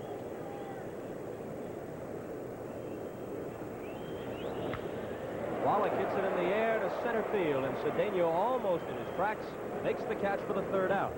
A leadoff single by Oliver, but no further advance. And at the end of 4 in Montreal, the Reds and Expos remain scoreless, and we'll be right back after these messages from your local station. On NBC Magazine, to have a child with birth defects or to have an abortion, lab tests give parents the terrible choice. Then meet a man who makes millions from pizza Saturday. New England Video is proud to announce the grand opening of their newest store in the Adirondack Mall, Plattsburgh. We offer a full line of Sony video products, like this new Sony front-loading Betamax and the new Sony portable video recorder that weighs only 8 3/4 pounds. New England Video also carries Sony video cassette tapes for your home recordings. And don't forget, we're the area's largest dealer of pre-recorded movies. For all your video needs, see the friendly staff at New England Video, now in the Adirondack Mall, Plattsburgh. If your car runs fine on the highway, but stalls and misfires around town, try the plug with the wide heat range. Autolite. Maynard Auto Supply carries a complete line of frame Autolite products, as well as mufflers, shocks, brakes, tuner parts and equipment. So if you're going to do it yourself, come to Maynard Auto Supply, the parts people. Quality parts, professional service. So, quit stalling. Get Autolite. See the professionals at a Maynard Auto Supply near you. This is Channel 5, WPTZ, Plattsburgh, North Pole, Burlington. On that last homestand, the Expos were 4-10, then hit the road and won 6 straight times and kept it going last night with the 4-2 win behind Scott Sanderson to make it 7 in a row. And perhaps Jim Fanning was right. This was the team that was expected to win, thought by many to be not only the best team in their division, but perhaps baseball's emerging team of the 80s, but they were slow getting out of the gate. Right now, they trail the Cardinals by 4 in the National League East. They're a half game back of the second-place Mets, who are 3.5 off the pace set by St. Lou. In the West, it's Atlanta by 3.5 over San Diego, 5 over the Dodgers, 8 over Houston. San Francisco 8.5 behind, and the Reds are in the basement at 18 and 26, 9 off the pace. American League East, Red Sox by 2 over Detroit, 6 over the Yankees, who are playing better now. Yankees have won 7 of their last 8. Johnny Bench leads it off. He singled his first time up, and the change misses outside from Rogers. American League West, California in front by half a game over Chicago, 5.5 over Kansas City. On the corner, 1-1. Bench will be followed by O'Berry and then Seaver.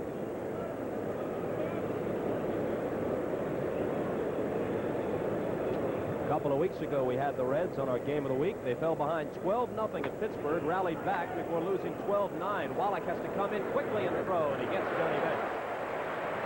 Unlike Tim Raines, who has had some problems shifting in mid-season from the outfield to second base, Wallach has looked like a natural at third base since the start of the season. There was a case where the carpet took a potential hit away. On grass, that ball would have died. Been very difficult for Wallach to come in and field and throw, but with a high bounce off the artificial surface, it was a relatively easy play. Steve Boros was telling us before the game they've been working with Wallach, trying to get him to keep the bare hand closer to the glove when he fields a ball. It's his tendency from having played a lot of first base and some outfield to scoop the ball, especially around first base, with one hand. But when you have to get rid of it quickly, you need that bare hand close to the glove so you don't waste a precious split second moving it into the mitt to remove it and throw. O'Berry struck out swinging his first time. He's ahead on the count now, 2-0. Rogers does not walk many, averaging just over 2 free passes a game this year. One of the best control artists in baseball. Lined up the middle by O'Berry. Oh, that's news. Raise the flag. O'Berry, 6 hits in 31 at-bats on the year with that single. But it still leaves him just a fraction beneath the Mendoza line. That's right. 6 for 30 would lift him right to that dreaded line at 200, right? So 6 for 31, he's got to be at 198 or something. Here's Seaver out a hit-and-run single to right his first time up. They charge expecting the bunt. Tom squares but doesn't offer. Say what you will about the advantages of the designated hitter, and the one big one is that it keeps a fan favorite like a Yastrzemski or a Willie Horton, an Al Kaline, keeps him around for the fans to see, and that is a big plus. But otherwise, I see all the pluses with allowing the hitter to bat because it gives you so many things to talk about. Will Seaver successfully sacrifice? Is he a better bunter than Rogers? If he gets on base, how well does he run the bases? Do you pinch hit for him or don't you? Do you pitch around the eighth hitter or don't you? And if he's just knocked someone down, do you try to knock him down? I don't think it's any accident that there have been more beanball wars in the American League of late than in the National League because the pitchers don't have to stand up and face retaliation. Seaver gets it down nicely. Oliver guns it over to Raines for the out with O'Berry advancing. So now Eddie Milner will have a chance with 2 out to knock him in, but first let's check with Byron Day. Okay, Bob, up in Minnesota, the Yankees had something going in the top half of the first inning, but this strikeout by John Mayberry turned into a double play as Lauder threw out Griffey. Nothing. Now the bottom of the first. Right fielder Eddie Milner has lined out and popped out. Has an RBI chance with 2 gone in the top half of the 5th and a scoreless ball game.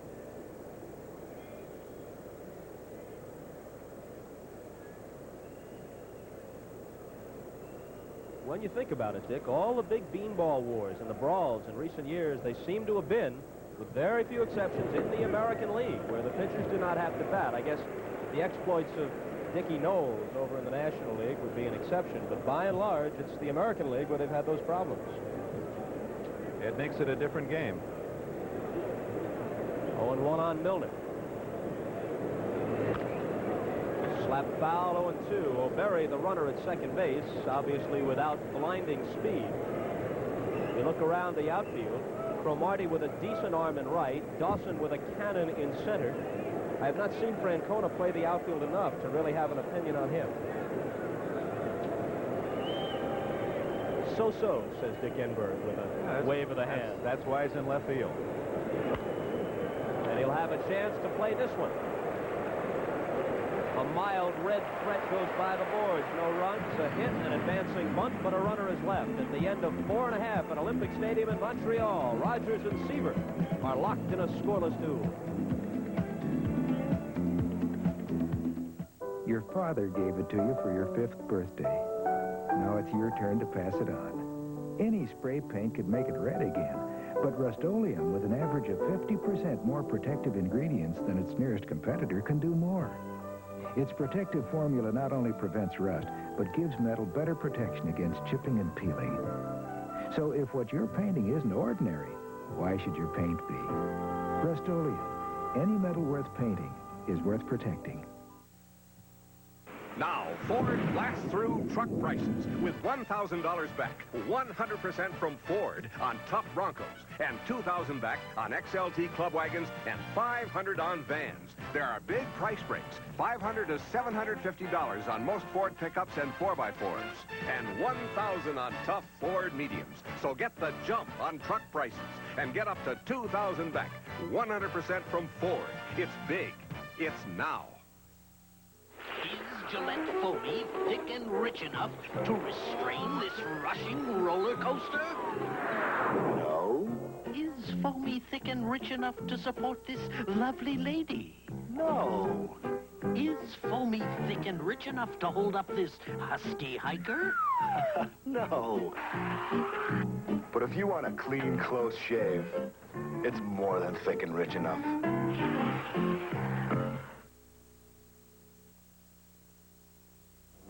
The crown jewel, Wimbledon. From opening serve to closing volley, NBC Sports will bring you expanded coverage, including the men's and women's finals live. It's the most prestigious event in tennis. Please join us. And Rains in the Expo 5th, and here's the play Chris Spire made on the game's first hitter, Eddie Milner, a rising liner. And Spire has half of it in the glove and half protruding the first out of the game. A reminder, fans, stay tuned. Second half of the doubleheader. Some of you will see the Milwaukee Brewers against the Angels. Reggie Jackson and company. They're in first place in the American League West. Others of you will visit in on the Atlanta-Philadelphia game from Veterans Stadium, Philadelphia. Swing and a miss by Spire as Seaver took just a little bit off. Tom has allowed 1 hit in each of the first 4 frames. He was bombed his last time out at Riverfront against the Phillies. And he's been bombed plenty, to be honest, this year. Came in with an ERA of 6.86 and a record of 1-6.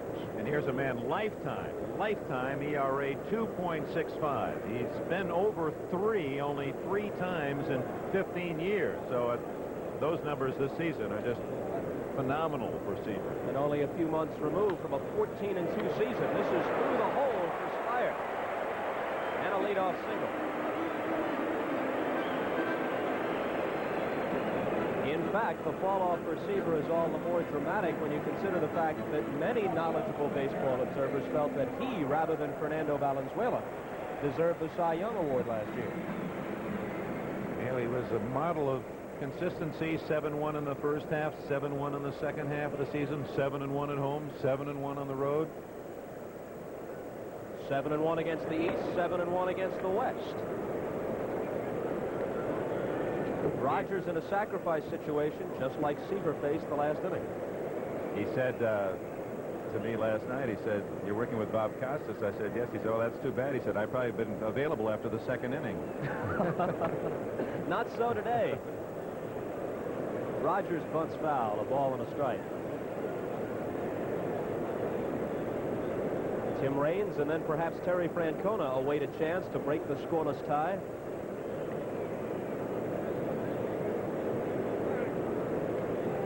Seaver has called time and calling Concepcion in from shortstop.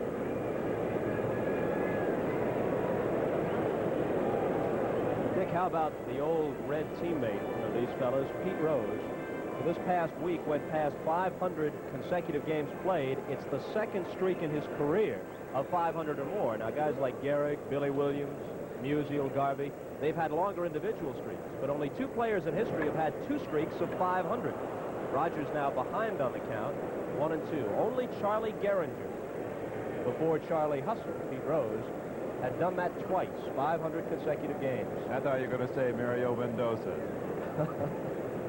Look, if you have a lifetime batting average that's around 200, you're not going to get a chance to play in 5 straight games, let alone 500 straight.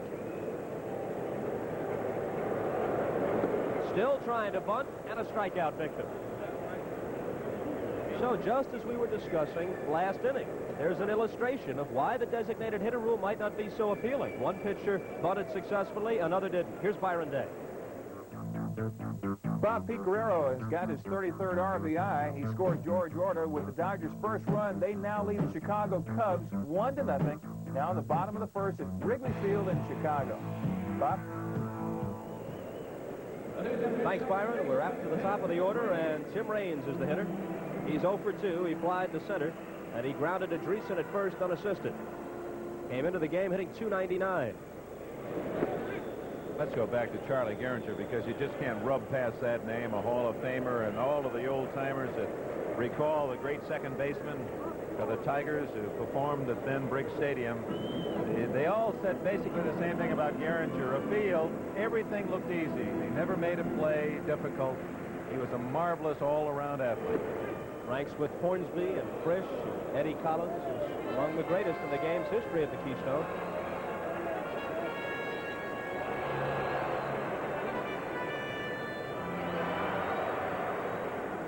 Spire is at first with 1 out. Raines is the hitter, and Francona is on deck. Tim Raines steps out. Working with this youngster, trying to get him adjusted to playing second base, where he exposes those million-dollar legs to takeout slides on the DP pivot. A ball and 2 strikes. Well, he's not afraid to get hit. He was a great high school football star, tailback. But nevertheless, you get yourself in an awkward position at second on those close double play pivots. They say he moves well to his left, but has trouble backhanding the ball hit to his right. A check swing foul, the count holds. Boros explained that the backhand play is an unnatural motion. Usually you're used to raising the glove up, whereas on the backhand play you have to bring it down. And the question for an inexperienced second baseman, when to try to get in front, when to go for the backhand play. So those movements to his right have been a problem for Raines, while fielding balls hit to his left have posed no difficulty.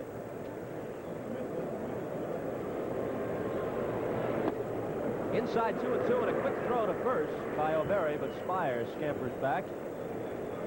As an illustration of how it took Raines a while to get comfortable at second, the Expos did not turn a single double play in the first 12 games that Raines played at second. Here's O'Berry snapping one over to Dreesen, but Spire is able to get back safely with room to spare. 2-2 pitch. Full count. Well, that was interesting. You saw the catcher O'Berry set up outside, and then Seaver came in tight with a fastball. Either he missed that much or that was just a decoy. Raines get him to think outside and try to bust the ball in inside. See, O'Berry's in the outside setting up, and then the pitch right under the elbow of Raines. I would guess that Spire would be moving on the 3-2 pitch, and he is. Raines with a half-hearted swing. He's a strikeout victim, and this is a double play as O'Berry guns Spire down at second base.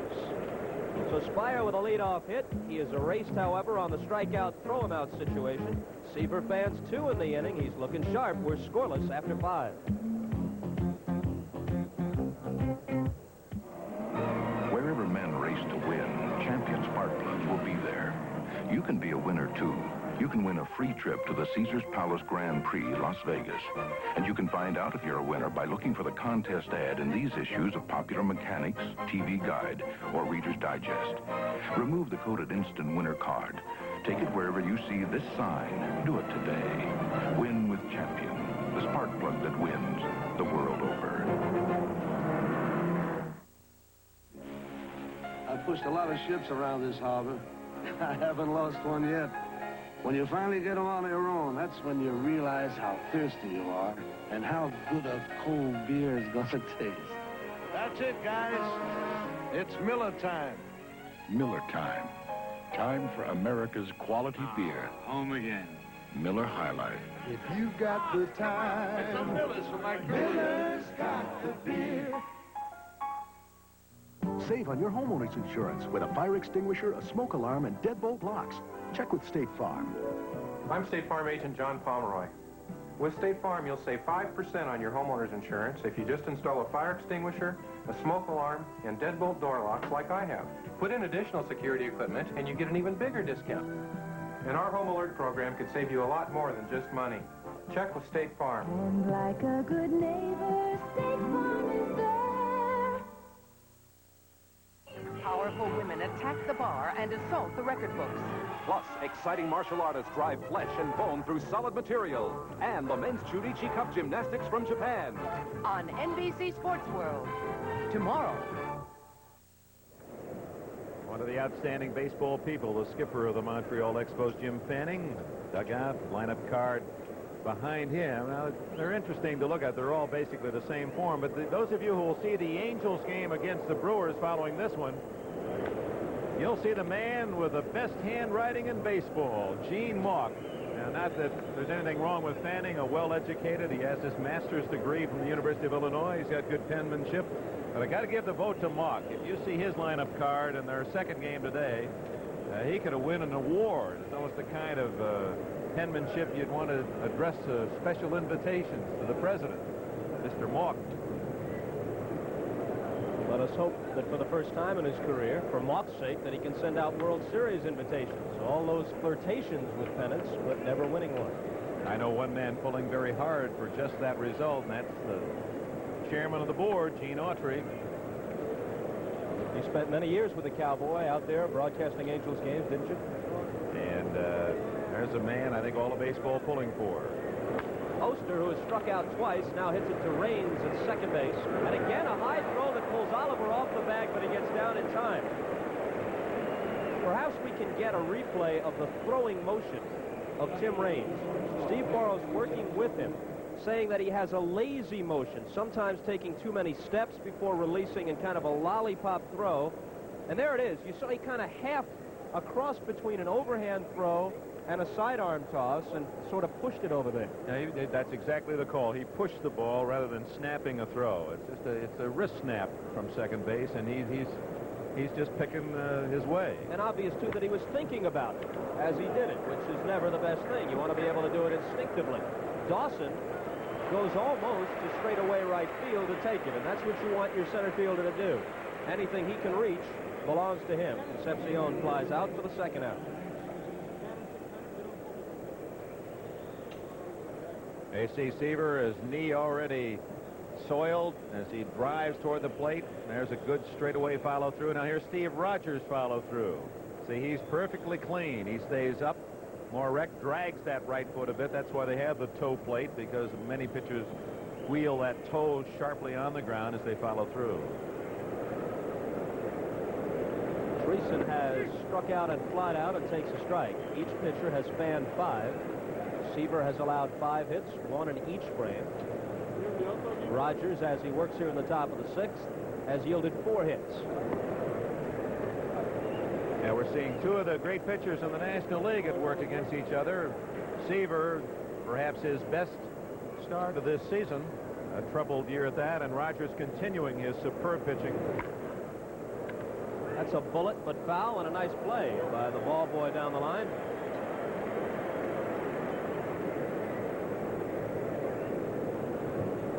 Bald girls may be more attractive, but not many would have gotten in front of a hot shot like that one, which perhaps says something for their intelligence as opposed to this young man. played that neatly. Dreesen with 2 out and nobody on. It's a foul the other way. Whoop, that's too tough for his counterpart down the left field line. The youngster could not field that one.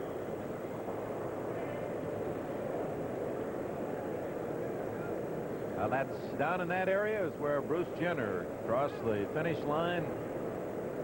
1,500 meters to win the gold medal in the decathlon in 1976. Changeup is hit weakly to Raines at second.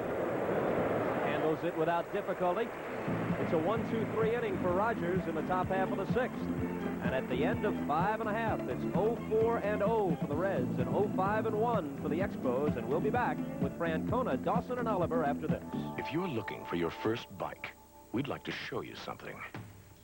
A 5-speed transmission, front disc brake, and a red line at 10,500 RPM. What do you think it would cost? $800? $1,000? $1,200? No. This is the Honda MB5. 5 speeds, 10,500 RPM for $598. Professionals like Yvonne Lendl use Bengay, not only after exercise, but to help warm up before. Does using Bengay during warm-up really help? A recent clinical study proved when healthy adults used Bengay during warm-up, they ran more comfortably for a longer time. For years, there's been proof Bengay helps relieve soreness after exercise for hours. Now there's proof Bengay can help you warm up before. Bengay after and Bengay before. Feel better with Bengay. America, let's turn it to gold. Let's turn it to gold. Recycling can turn aluminum into gold because you get cash. And during June, Alcoa will give a penny a pound to the 1984 U.S. Olympic team. So pick up your favorite beverages in aluminum cans and turn them into gold.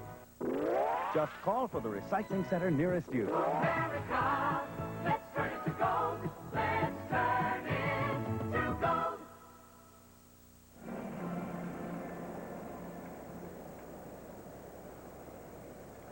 Warming up to take off your shirt in Montreal. In contrast to the chilly temperatures the last time you were here broadcasting those playoff games. It was wintry-like in some of those days, and we called it that way. Some of the Montreal fans didn't appreciate the fact that we alluded to the fact that it was not baseball weather, but it certainly is today. And Seaver seems to be accommodating himself rather nicely to these environs. Does he like it better when the weather warms up? Oh, I imagine he does. Francona followed by Dawson and Oliver in the Expos 6th, and Terry Francona fouls it away. He's 1 for 2. He grounded out and he singled. Yes, it's perfect pitcher's weather. About 75 to 80 degrees, fairly humid. You stay loose, you warm up, and you stay loose. And especially for the veteran pitcher that feels all the aches and pains in cold weather, for Seaver, this is an ideal day in which to work. Terry Francona bluffs the drag bunt, but takes strike 2, 1 and 2.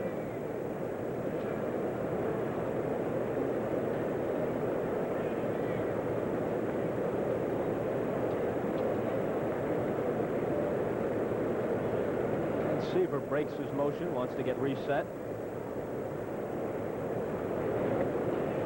Low, 2 and 2. Just a slight breeze. Whipping around the Canadian flag and the Expos Division Championship banner. Just a weak poke to try and stay alive and protect the plate, and that he accomplishes, 2 and 2.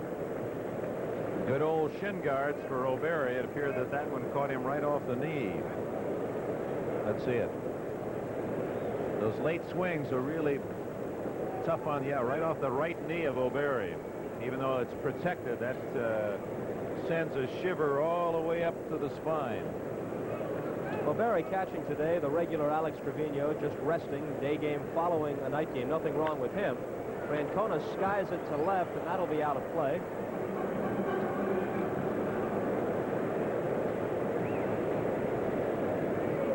Bob Francona represents the philosophy of the Montreal organization in focusing upon the top collegiate players. He was the player of the year in the college ranks in Arizona, drafted number 180. Wallach the year before out of Cal State Fullerton. The others in the lineup, in fact, today, they've got Francona from Arizona, Andre Dawson, Florida A&M, the Wallach from Fullerton, Rogers from Tulsa, Spire at UC Santa Barbara. Payoff pitch. Nice piece of hitting as he goes the opposite way for a leadoff single. The 6th hit off Tom Seaver and the 2nd for Francona.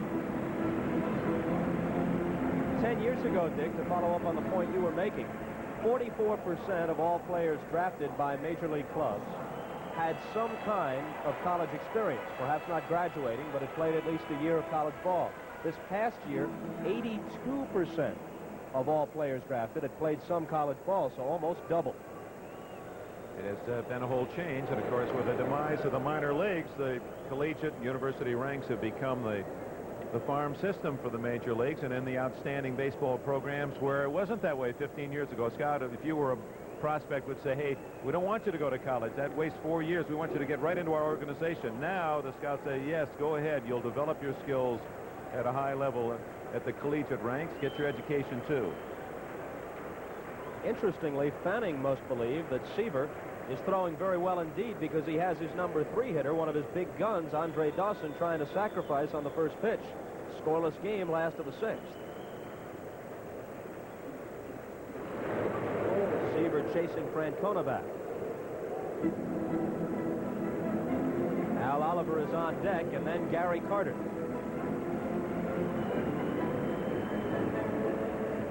So Seaver faces a test here.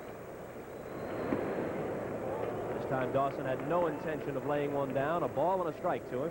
That's a value, though, of just showing the bunt. Let's say Dawson was taking, and he just showed the bunt. That brings the third baseman in, the first baseman in, gets the infield on the move. Now, on that second pitch, if you get something to swing, you've got a little more hitting territory. And he rips one down the line, and left foot is foul. Now, for the young player, it's a nice way to help yourself. If your manager or coach has said, I want you to take a pitch, as long as you know you're taking anyway, why not show a bunt? Let people think that maybe the sacrifice is on. You might get a man moving just a step or two that could be the difference between a hit if you are swinging away on the next pitch. Seaver ahead of Dawson, 1-2.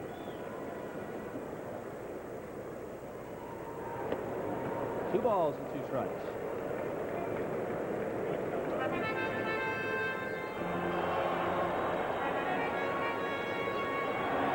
Andre Dawson won the Silver Bat, the best average for a center fielder in the National League, and also a Golden Glove, the complete player out in center field. You see, he didn't lead in anything, but he was amongst them in everything. Line to short. Do they get 2? No. Concepcion doesn't even throw. That was right on the nose, but right at Concepcion. You know, we talked about the collegiate influence, and it goes right to the top of the organization. John McHale, the president from Notre Dame. Jim Fanning has his master's at Illinois. 3 of the coaches on the Montreal staff have college degrees. Steve Boros there at first base, the coach being one of those. And then the players of the collegiate influence. And the Fannings and the McHales just feel that we're getting a Galen Cisco. You saw the pitching coach was the Ohio State fullback in the Rose Bowl in the late 50s. That we're not only getting a player that has the physical tools, but one that is brighter, one who represents himself and the organization better at times. So that's their philosophy here. Oliver struck out swinging and singled. A man at first and 1 down, last half of the 6th. No score. Steve Rogers against Tom Seaver. Oliver attended Kent State. Another example. For so many years, Oliver and his supporters claimed that he was baseball's most underrated player.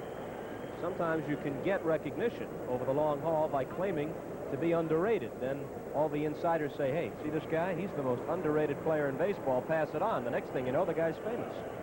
Bob, here's the biggest pitch in the game. You got a great hitter up there. Oliver 2-0. Seaver has to come in with a strike with 1 out. Gary Carter on deck. Let's see what Oliver does with this one. What he does is take a feeble swing and tap it foul. Seaver got him guessing in a different spot. Looked like Tom a little sink on that one. For Steve Rogers, this fine performance just continuation of a trend. For Tom Seaver, it might be a breakthrough. Well, regardless of what happens from now on, this is going to make Seaver and the Reds very happy. The count is now even at 2-2, and Oliver had a good rip but couldn't get a piece of it. At least not a solid piece. He was right on it. That ball fouled straight back.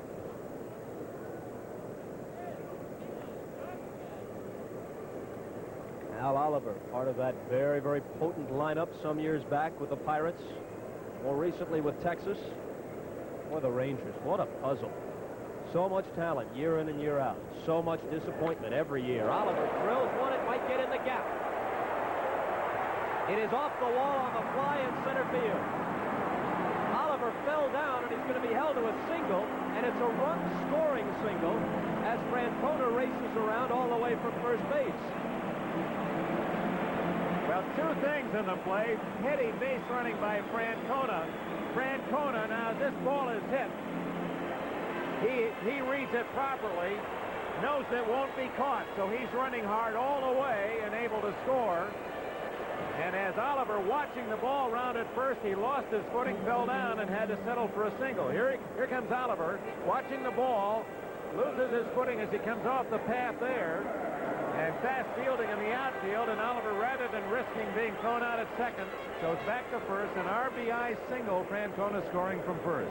Not only was that a sure double had he kept his footing, but probably, since Cedeno misplayed it off the wall and it got by him, a possible triple. 25th RBI of the year for Oliver. And Carter, who has grounded out twice.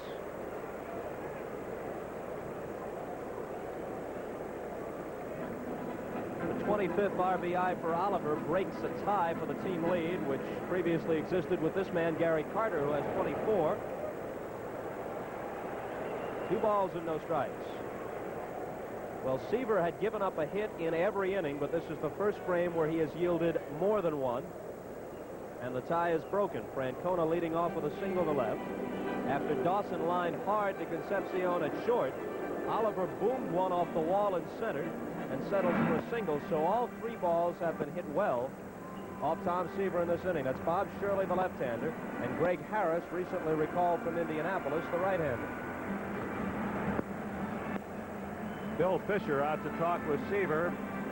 As you can see, they're borrowing some time to get those relievers ready just in case Seaver has run out of gas. Remember, in 8 starts, no complete games, this is about as much pitching as Seaver has allowed himself to do this year, and they want to make sure that they don't leave him in too long in what is still a very close game. But Carter, an exceptionally dangerous hitter at the plate.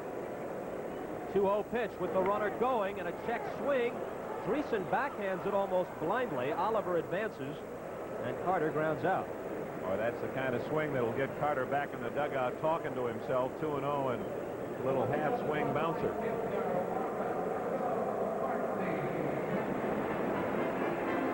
Oliver running on the pitch. A good full swing by Carter, and they might have had themselves first and third. Now Warren Cromartie will try and drive in a second run. He is flied out and fouled out. Wallach is the on-deck hitter. Seaver will work carefully to Cromartie, a left-handed batter with first base open. Wallach, a right-handed hitter, waiting on deck.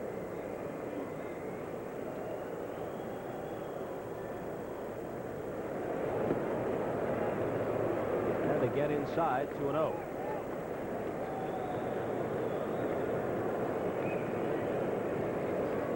Cromartie has played first base and the outfield. Played both pretty well for the Expos. Moved to right and has done an excellent job there when they got Al Oliver to play first. Took something off and had him out in front, 2-1. We talked about the collegiate background, and I know the folks down in Miami would be upset if I didn't remind them that Cromartie belonged to that class. He went to Miami-Dade College, a 2-year school there, same school that produced Mickey Rivers, Bucky Dent. Another example of plucking somebody out of the collegiate ranks by Montreal. That's inside, 3-1. There was a triple play in the Yankee-Minnesota game this afternoon, and at the end of this inning, we'll send you back to Byron Day in New York, and you can watch the Yankees turn 3.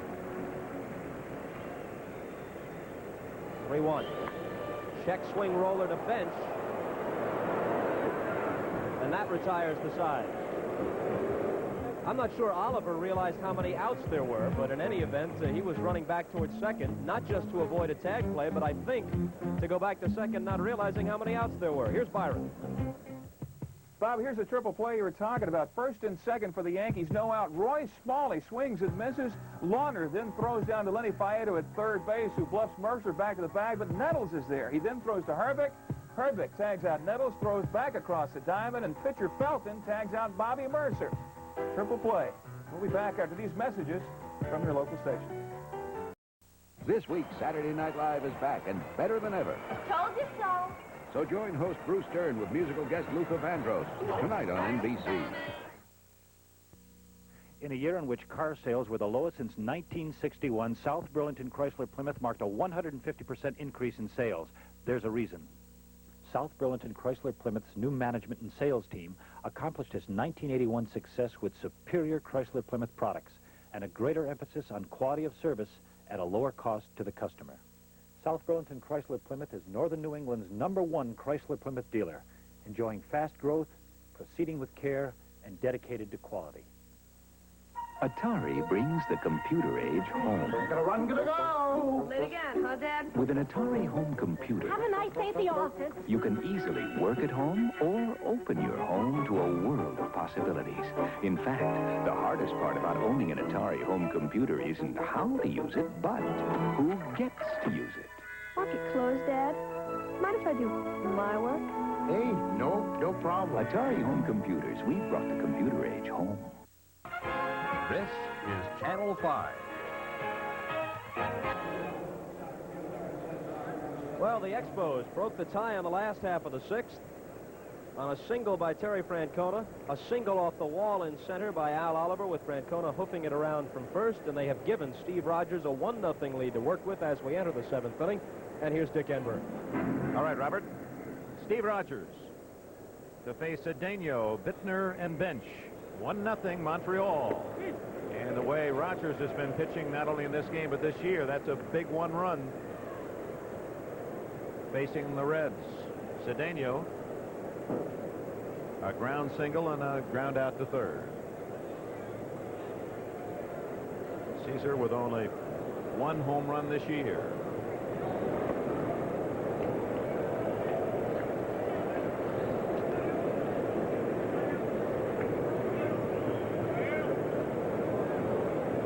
Cedeno steps out, a chance to talk about that last play of the last inning. Oliver was at second base, and the ball was hit to Bench. The play is to run toward Bench, but not enough to give him a chance to tag you, and then as the throw goes across the diamond, advance to third. But Oliver retreated to second as if he didn't realize there were 2 outs at the time the ball was hit. Foul ball. What was interesting also, those last 2 hitters, with Oliver aboard and 2 good hitters, Carter and Cromartie, Seaver got them both on check swings, so apparently he still has good stuff. The Reds would have to put 2 aboard in this inning for Seaver's spot in the order to come up. So chances are, unless they rally, that Seaver will work 1 more inning. No one throwing at the moment down in the Reds bullpen. It's 2-2 on Cedeno.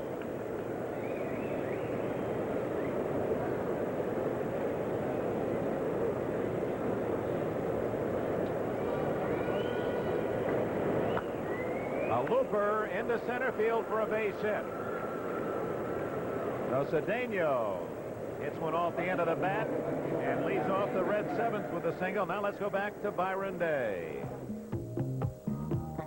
Dick, Lamar Hoyt might have picked on the wrong team to go for his 10th victory of the year. Here, Miguel Delaunay hits a fastball into the right field bleachers, making it 5-0 Tribe now in the top of the 5th. All right, Byron, Miguel Delaunay, a rare home run for him, the little left-handed batter, and it's 5-0 for the Cleveland Indians, and the Indians playing fine baseball, looking for their 6th win in a row and trying to end Hoyt's bid at 10 straight this year and 15 in a row over the last 2 years. And does Cleveland ever have some hot hitters? McBride, Thornton, Hara, they're all on fire. Steve Rogers, on Mother's Day, some of you were watching that game here on NBC, and the various players gave their wishes to their mothers. We didn't get Steve Rogers' comments on, and for Connie, his mother, and his wife Barbara want to pay our bill here from Steve. We can't say it as well as he did, but he has the same kind of affection and feeling that so many of these athletes do for their moms. One of my favorite, I did a Mother's Day special 10 years ago and went around to players and asked them about their mother and the influence they had on their career. And Rudy May, of the New York Yankees now, he had one of the best answers. I'll give it to you after this pitch. Cedeno, the tying run at first, and no one out on the top of the 7th inning, and the Reds bullpen is busy again. May said that when I was a youngster growing up in Oakland, California, and 10, 12 years of age, he said we had a terrible tragedy in our family. Our house burned down. We lost everything. We moved in with friends or relatives, neighbors. He said the first thing that my mother bought out of the ruins of their life, this fire, was a baseball glove, and gave him that glove to say, you can continue even though we've lost so much. And May said every time he put a glove on, he thought about his mother. You get a guy like Mike Schmidt, who credits his entire interest in baseball to his grandmother. Bittner with a base hit. Cedeno, will he go to third? No, he had to check to make sure that ball was going to clear the infield. So a couple of soft singles off Rogers, and the Reds are in business here in the 7th inning. And Johnny Bench, the batter. Cedeno, the tying run at second. Bittner with his first hit of the game at first. And Bench checking carefully with his third base coach, Russ Nixon, to see if the bunt is on. Bench is not a bad bunter for a guy who has made a living as a slugger. And in a one-run ball game, and as hard as the Reds have found runs to come by, especially against Montreal, I'd expect them to at least take one crack at laying one down. Bunting on AstroTurf is a tricky proposition, though. It is difficult to deaden the ball. You have to lay it down, or try to lay it down, in the small dirt portion in front of the plate. If you hit it hard enough, bunt it hard enough, to get it past that dirt so that its first bounce is on the turf, very often they're able to get the lead runner on you. Woody Fryman starts to throw in the Montreal bullpen, and the infield indeed looking for the bunt. And Bench not able to get it down in fair territory. In the true sense of the word sacrifice, Bench didn't. He waited to the last minute to try to disguise and jab the bat out. Didn't really give himself up. Now Wallach, convinced that Bench is bunting, moves in a couple of steps at third. Oliver already creeping in at first base. No one out, 2 men aboard for the Reds. Now that was the sacrifice. Gave himself up but couldn't put it down. 0-2, and Bench unhappy with himself. It's been said so many times, Dick, about a third baseman in this type situation, but it bears repeating. With a Bench at the plate and on AstroTurf, Tim Wallach, as you see Johnny Bench very upset with himself for failing to get the sacrifice run down, Tim Wallach has to have his heart in his throat on every pitch. A wicked one-hopper off AstroTurf when you're that close. No way to defend yourself all over. No, Bench unable to sacrifice, goes down swinging. Rogers' 6th strikeout of the game. His first, however, since the 3rd inning. Rogers gets the dangerous Bench aside, and now the Reds apparently going to make a move with a pinch hitter. Number 29 going to the bat rack, Barranca. Now that's Alex Trevino, Dick. Excuse me, Trevino. He'll bat for O'Berry and then obviously stay in the game and catch. O'Berry was 1 for 2 while he was in there, struck out and then singled. Trevino has done a solid job since coming over from the New York Mets in the Foster deal, and his skipper McNamara have been very pleased not only with his catching. They knew he was a fine receiver and gets rid of the ball very quickly, but that batting average, he's contributed 278. Jim Fanning, meanwhile, has the veteran left-hander Woody Fryman tuning up in the right field corner just in case, and they're rehearsing as well on NBC, getting ready for Milwaukee, California, Atlanta at Philadelphia. You'll be seeing that as the second part of our doubleheader today. California coming up next on NBC. Not only are they in first place, but they are on a pace right now which would bring them close to 3 million paying customers for the year. Entirely possible that both the Dodgers and the Angels in the same market would draw a combined 6 million between them. And San Diego, not too far to the south, will be well over 2 million. Trevino looks at it high, ball one. Seaver is in the on-deck circle, but much will depend on what Trevino does here as to whether or not Seaver stays in the game.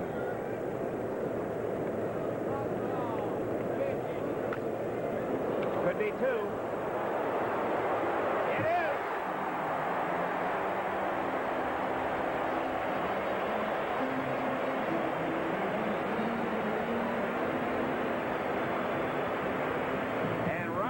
Pitches out of trouble. 2 men on. He strikes out Finch and gets Trevino in a 4-6-3 double play. And now here's another edition of the 7th inning stretch. Spice presents.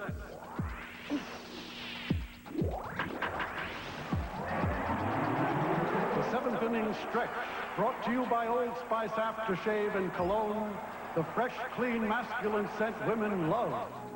Satchel Paige toiled away his prime, pitching 200 games a year in the barnstorming Negro Leagues.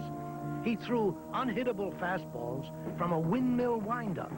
He threw a hesitation pitch and a baffling array of curves and swerves. Satch was 41 when Jackie Robinson first joined the Brooklyn Dodgers. 1 year later, Satch was rescued from oblivion by the Cleveland Indians. Over the next 6 years, Satch had enough stuff left to pitch his way into a pair of all-star games. When he was 59, he made a comeback and hurled 3 scoreless innings against the Red Sox. And Satchel Paige loved to tell the secret of his eternal youth. Never look back, 'cause something may be gaining on you. An Old Spice man always gets a warm welcome wherever he lands.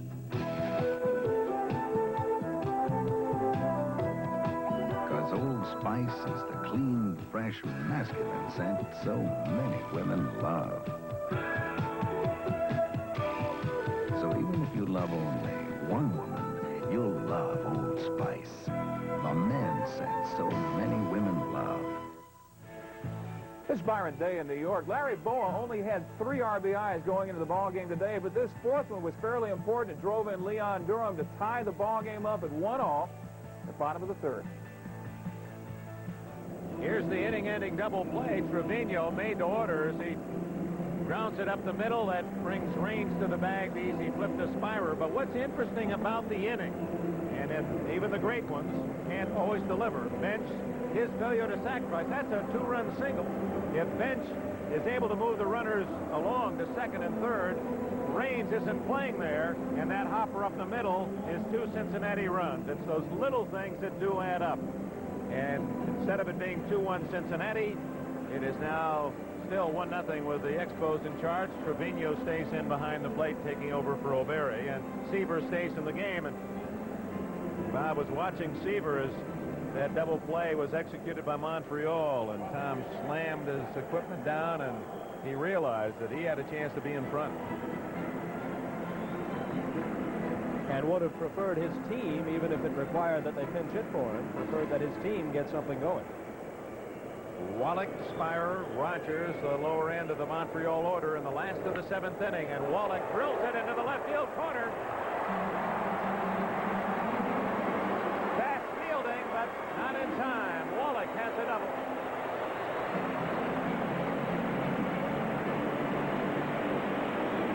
The second 2-bagger of the day for Wallach. Bittner, not a great fielder, but not many left fielders would have had a chance at bat. Perhaps a guy like Ricky Henderson from Oakland could have had a play on it. Well, this ball is right in his wheelhouse. That's a batting practice pitch, Dick. And he rattled the boards and left for the 8th Montreal base hit off Seaver. And it's a bad sign. You look back through the book, and Seaver has given up a hit to the leadoff man 4 consecutive innings. And that leadoff man finally scored in the last frame when Francona singled and eventually came around on Oliver's long single to right center. Spyrer, who handles the bat well, and of course he'll be trying to hit the ball to the right side. He has struck out and singled to left. His job here is not to think about base hit, to just move the runner to third. Get him over there. And hope you get a hit too, but he has to be thinking right side. There it is, fouls it into his own dugout. Now at 0-2, the count against him, he's just got to swing the best he can. The interesting thing from the pitcher's standpoint, do you try and pitch him inside to cross him up since he's trying to go to the right side, and then risk giving him a pitch that he can pull? Now Seaver in command, we'll see what he does. Outside target. And he a little off speed inside. Because that's another thing, to take a little off and try to get him out in front where he will have to pull the ball. Harris and Shirley back up and throwing in the Cincinnati bullpen. Good stop by Trevino. And Bryn Smith, right-hander, takes over for Woody Fryman. He's getting ready at the Expo pen. Cincinnati will have the pitcher's spot, Milner and Oster, in the 8th inning. There's the young right-hander. Good breaking ball. Jeff Reardon is their bullpen ace. You'd have to figure he'd be the guy they'd call on with a 1-run lead in the 8th or 9th. Line to Concepcion on the short hop. And Spyrer is out. So Seaver induced Spyrer to hit it to the left side. Hit hard, however, right at Concepcion. Dave Concepcion will be 34 in a matter of a few weeks, and not many shortstops have been able to play regularly when they reach their mid-30s, 34, 35, 36. You don't see that too often. Other positions maybe. Shortstop, not often. He's a young man, though, at that age. Covers the ground as well as any in the National League. We saw Rick Burleson on the pregame show, and Rick rated by American League players as having the best range at shortstop. Concepcion right there among National Leaguers. Rogers up there, not to bunt. Little butcher boy chop was going to try to hit it to the right side. Remember in the playoffs last year when he beat Steve Carlton 3-0, he drove in 2 of those 3 runs with a base hit. He's got that unique pitcher's batting style. Fall away to left, swing to center, and hit it to right. Little mustard on that one. A good low fastball from Seaver, and it's 0-2.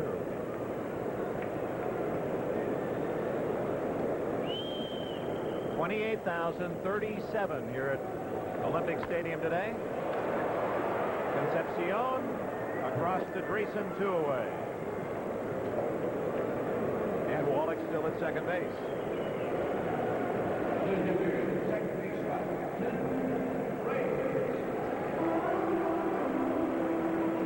Had 31,000 here last evening, even with a transit strike. 28,000 today, and they expect the crowd up around 40,000 tomorrow on a promotion day. Those that bought a ticket this afternoon have seen a fine pitcher's duel against Rogers and Seaver. 1-0 Montreal, home half of the 7th. And Tim Raines trying to add to that lead for the Expos. He was hitless last night. He's 0 for 3 today. A year ago, only the strike and then a late season hand injury kept this fella from very seriously threatening, if not breaking, the Lou Brock stolen base standard of 118.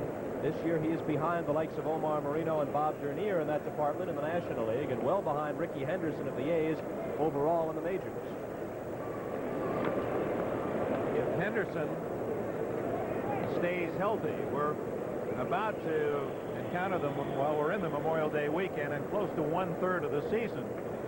At Henderson's pace, if he stays healthy, he could steal 140 bases this year. Doesn't figure that a man's going to go through the year without some problem, but oh, what a sensational start by Henderson. Line drive to Oster. So Seaver had the atom ball working for him. After Wallach had doubled, Spire hit it hard. Rogers out on the ground ball to short, and Raines lines out to second. 2 innings to go. Montreal leads by 1. Being a lumberjack, you'd think the last thing I'd do on my day off is climb a tree. If you knew how much we got for winning, you'd know we don't do it for the money. But after it's over, the one thing we'd better get is a really great beer. Nice race. Come on, guys. It's Miller time. Miller time. Time for America's quality beer. You know I let you win, don't you? Miller High Life. If you got the time, Miller's got the beer. I'm Johnny Bench. This is Krylon Spray Paint, the other leading national brand. And here comes my fast pitch, so watch close. Krylon Special Formula goes on smooth, just like a professional finish. And just 12 minutes later, it's dry to the touch. No runs, no drips, no errors. The other brand's still tacky after 1 hour. Let's see it again. Krylon dry after 12 minutes. Other brand still tacky after 1 hour. Did you catch that? Krylon, for a smooth, fast professional finish. Hot firing, cold cranking, dirt fighting, road handling, money saving, hard working, AC Delco. You know, dirt can do more damage in there than it does out here. That's why it makes real good sense to use AC, oil and air filters, because they're one hard-working solution to internal pollution. Hot firing, cold cranking, dirt fighting, road handling, money saving, hard working, AC Delco. Don't miss the very best in baseball. The Giants slide into Chicago to try to catch the red-hot Cubbies. Or the Mariners sail east to tangle with the Tigers on NBC Sports next Saturday. Red skipper John McNamara goes to his bench. Herman Barranca will bat for Tom Seaver. Seaver with a solid 7 innings, allowed 1 run earned and 8 hits. Struck out 5, showed good control, didn't walk a man. Barranca batting at .286, 8 hits and 26 at-bats. As a pinch hitter, and almost all of those at-bats have been as a pinch hitter. He's 6 for 24, 250. 1 hop to Oliver. 1 out in the 8th inning. It is still Seaver's game if the Reds can score for him here in the 8th inning. Top of the order, Ed Milner has lined to short, flied out twice, 0 for 3. Milner has cooled off considerably in the past couple of weeks. He took the leadoff spot away from Oster, who doesn't get very many walks. Took the leadoff spot away from him early in the season. Had a couple of 4-hit games and was sizzling, but he has tailed off.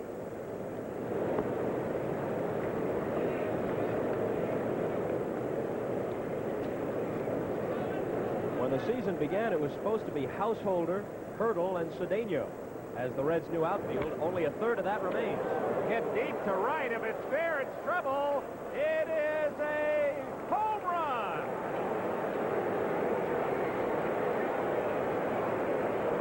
Milner touches them all for the first time this year. And the game is even at 1.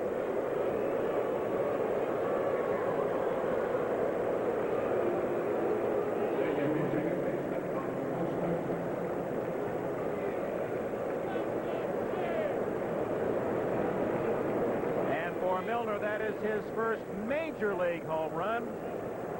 Well, Tom Seaver's not in the dugout right now, but he did one thing for the right-hander. He took an L away. It's a 1-1 tie. Here's Oster, who hit his first of the year last night. So Milner pulling it down the line where it's 3:25, and the game is anew.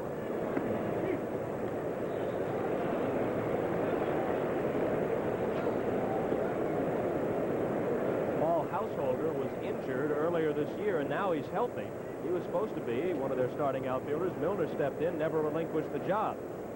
Hurdle, meanwhile, sent back down to Indianapolis. So of the projected starting 3, only Cedeno in center remains, with Bittner and Vail platooning in left, and Milner the regular in right.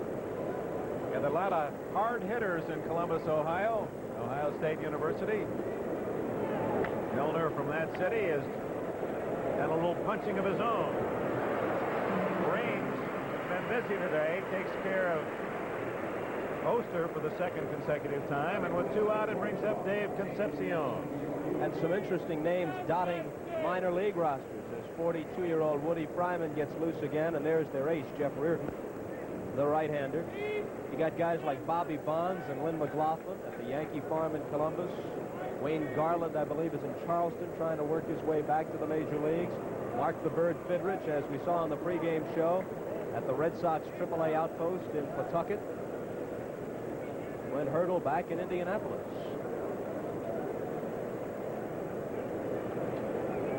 And the International League has some talent. Concepcion drills it into the right field corner. And he has a double.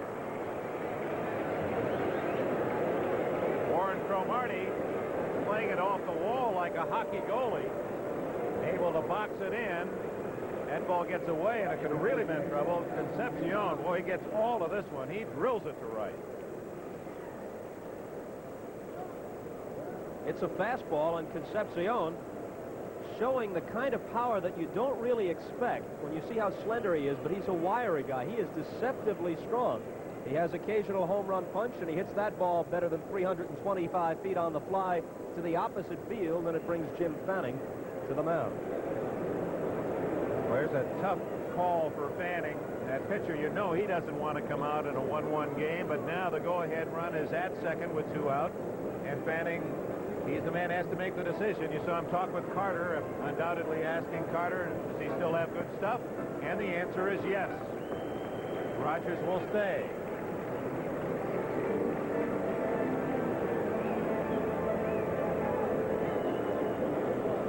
The batter, cleanup man Dan Dreesen, the leading hitter on this Reds club in the last 3 weeks. And his average up to 305, although he's hitless today. Struck out, flied out, grounded out. The total's almost identical. A run, 8 hits for each side. Nub to Rogers. And the inning is over.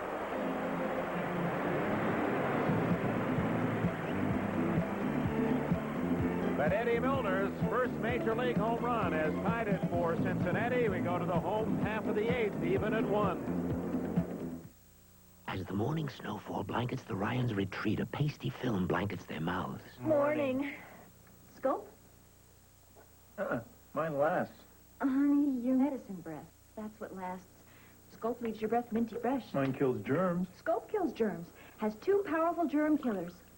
Try. Minty fresh. And? No medicine breath. Morning. Scope fights bad breath, doesn't give medicine breath. Ford is making it easier for Americans to buy and own a car. At every Ford dealer in every state, whether you finance or purchase outright, you can get hundreds in cash, all from Ford, right now, on new Escorts, EXPs, Mustangs, Granadas, and Fairmonts. Then you get Ford Care, 2 years of the closest thing to cost-free driving. About all you pay for is gas. Hey, who gives you both cash and coverage like Ford? Nobody. Hi, I'm Ted Williams. You know, over the years, the All-Star Game has provided me with many thrills. This is the 13th consecutive year that baseball fans have voted to select the All-Star teams. You can help choose the starting lineups for the All-Star Game in Montreal on July 13th by voting in this year's election. Ballots are free at retail stores featuring a Gillette All-Star display and at the major and minor league parks. Balloting ends July 4th, so be sure to get out and vote. Furnished by Major League Baseball and Gillette. This is Byron Day in New York. Up in Minnesota, the Twins have broken out on top. Dave Engel triples into the power alley in right center, scoring Ken Herbeck from first base. That was the first run of the ball game. They added one more. It's now 2-0, top of the 5th. Thank you, Byron. And here in Montreal, Joe Price inherits the game, tied at 1. That's his record, 1-1, fine ERA of 1.48. 25-year-old from Inglewood, California. Now makes his home in Lakeside, California. Last year, a very quiet 6-1, ERA 2.50, and he saved 4 games. And in 1980, he was 7-3. He'll face Francona, Dawson, and Oliver, the Expos. They scored their run off Seaver in the 6th inning. A leadoff hit by this man, Francona. He came around on Oliver's long single to right center. Would have been a double, but Oliver fell down, rounding first base. But Ed Milner's first Major League home run in the 8th inning, top half of this inning, has tied it for Cincinnati. Here's the situation now for John McNamara, Dick. Normally, Tom Hume would be in the game, but he injured that knee while shagging flies during batting practice a couple of nights ago, as you pointed out. So he has to go to Price. Now, earlier when he was losing 1-0, he had Shirley and Harris warming up, and evidently had he stayed behind, they would have worked the Expo 8. But when the game became even, he got Price up and ready in a hurry. Now he's considered McNamara's best reliever with Hume on the shelf. Price worked in last night's game.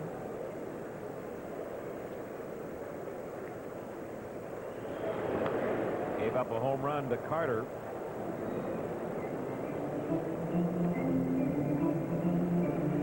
Earlier, we talked about Francona and his responsibilities as the number 2 hitter behind base-stealing Tim Raines. He has impressed me as a mature hitter today. Took a Seaver changeup up the middle, took him to the opposite field for a base hit another time. And he walks to lead off the 8th inning. Now, Seaver, who went through 7 innings without giving up a free ticket, and Price loses the leadoff man in the 8th. So that's 5 consecutive innings as the Expos have had their first man on.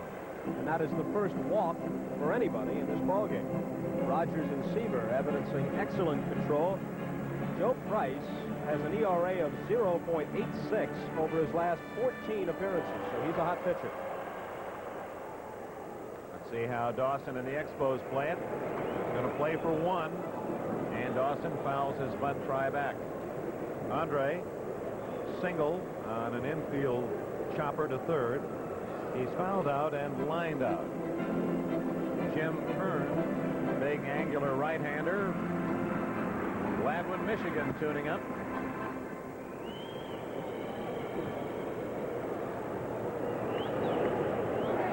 That ball in on Dawson.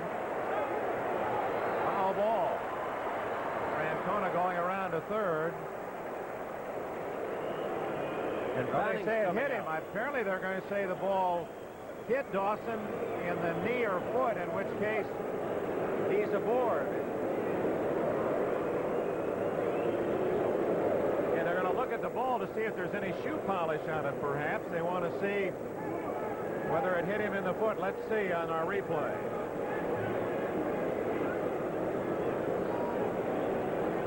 Yes, it hit him right on the toe. No question, he was hit by the pitch.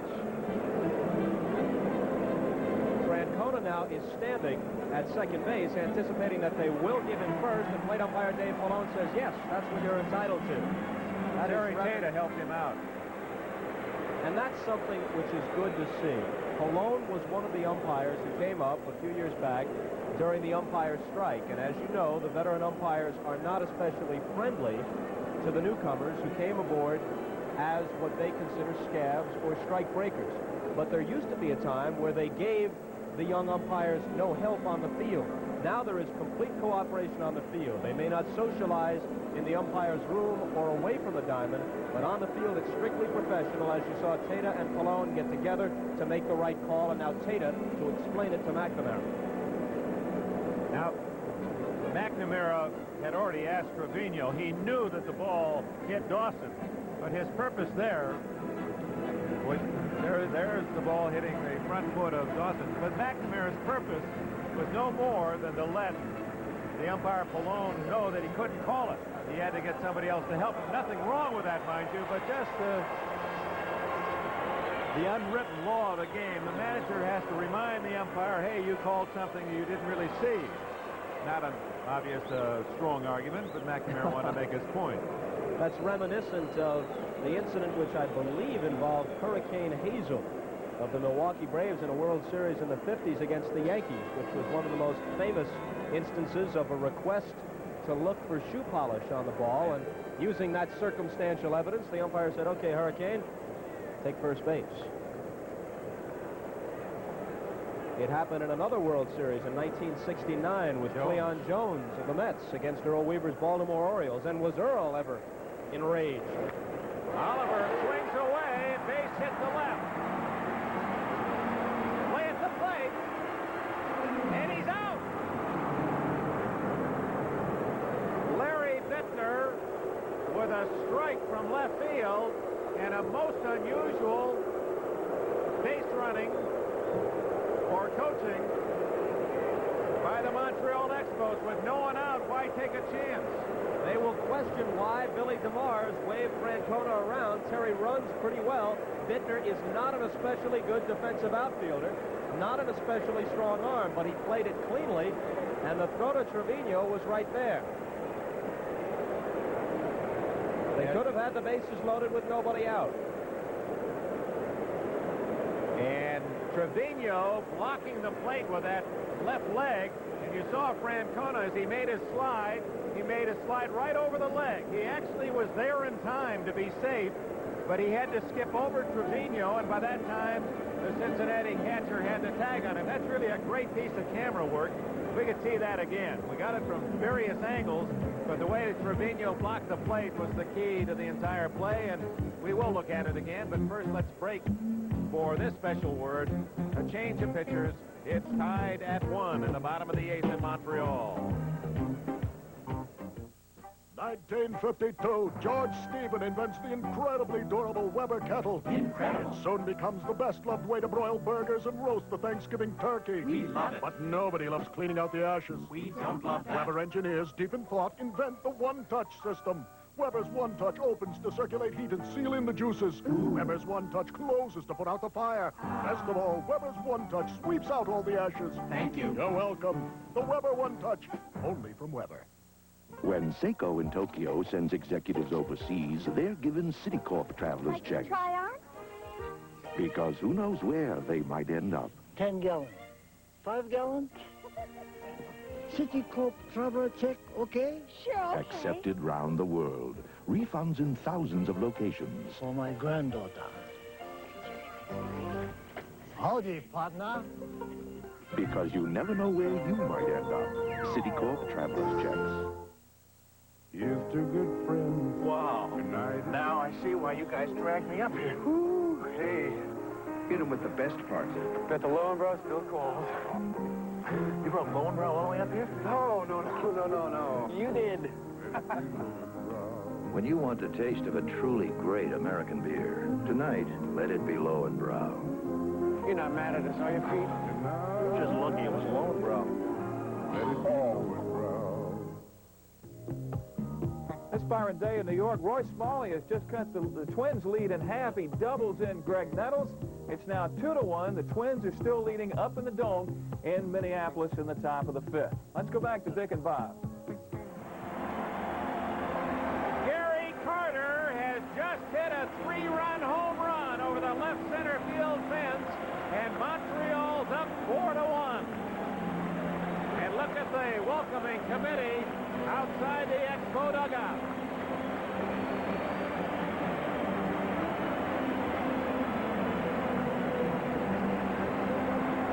The first pitch from reliever Jim Kern is drilled over the left center field fence. Gary Carter's 10th home run of the year.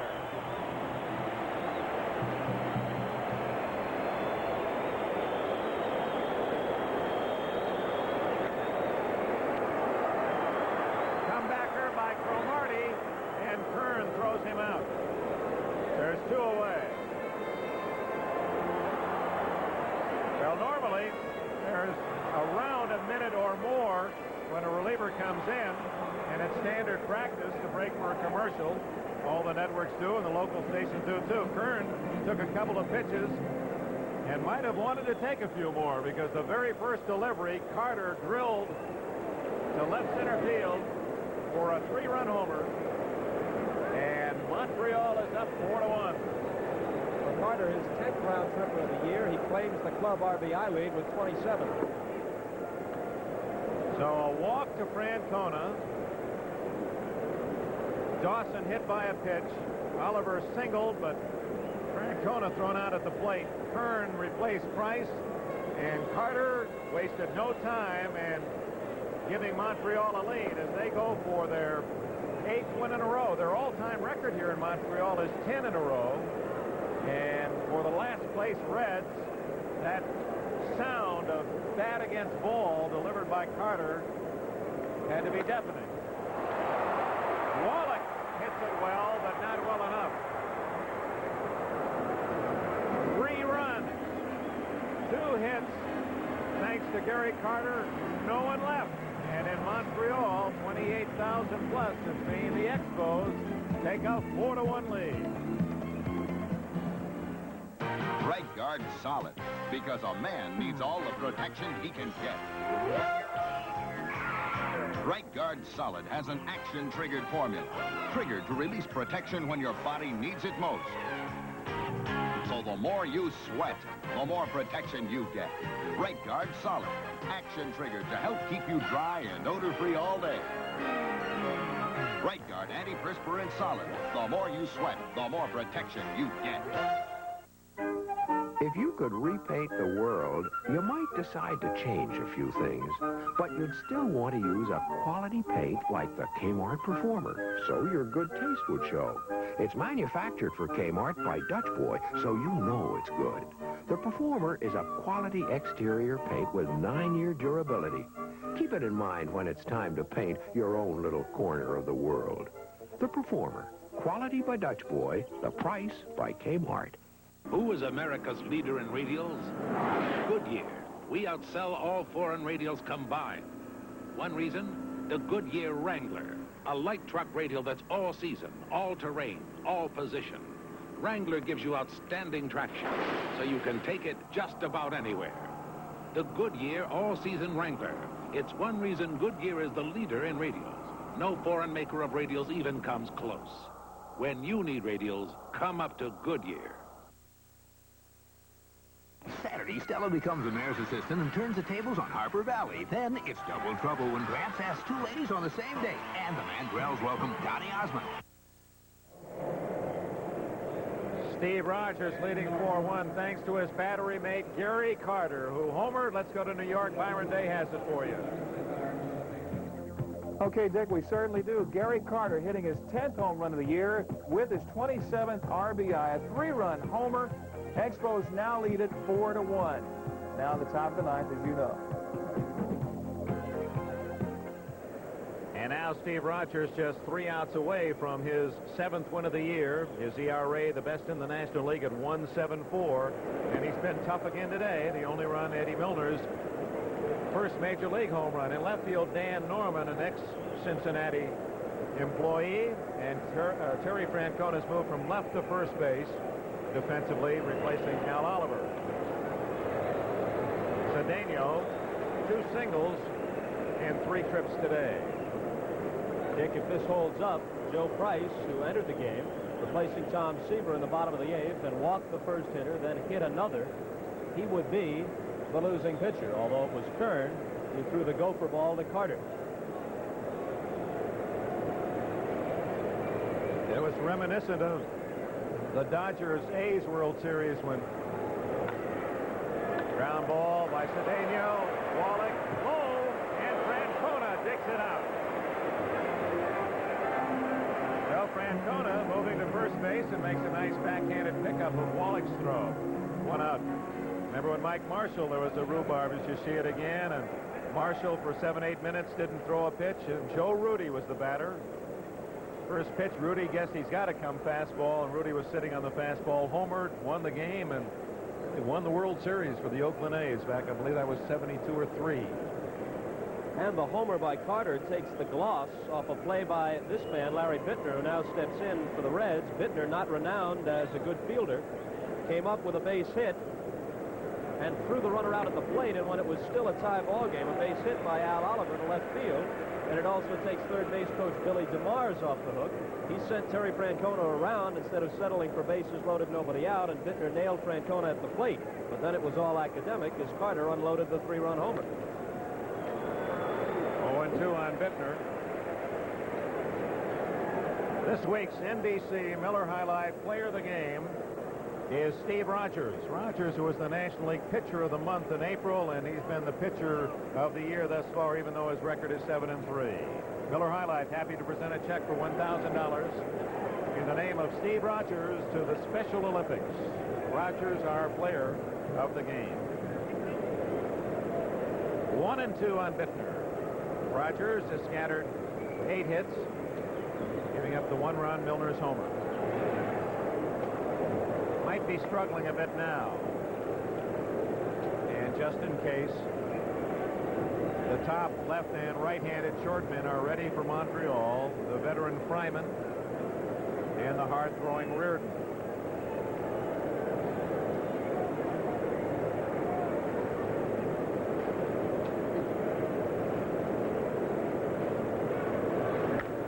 Up the middle. Great place, fire.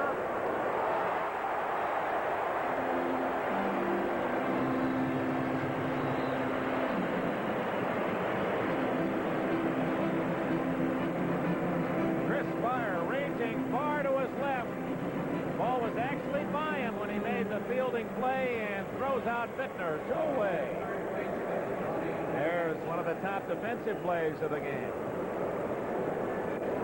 So the Reds 1 out away from their 27th loss of the season. They started today 9 full games behind Atlanta.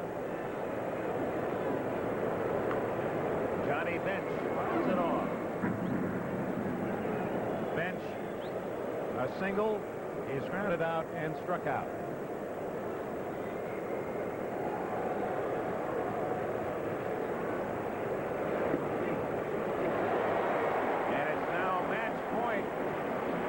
Steve Rogers. 2 outs, 2 strikes on Bench. 9th inning, 4-1 Montreal.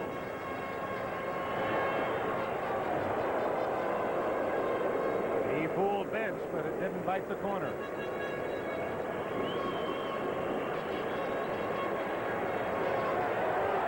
And the ball game is over.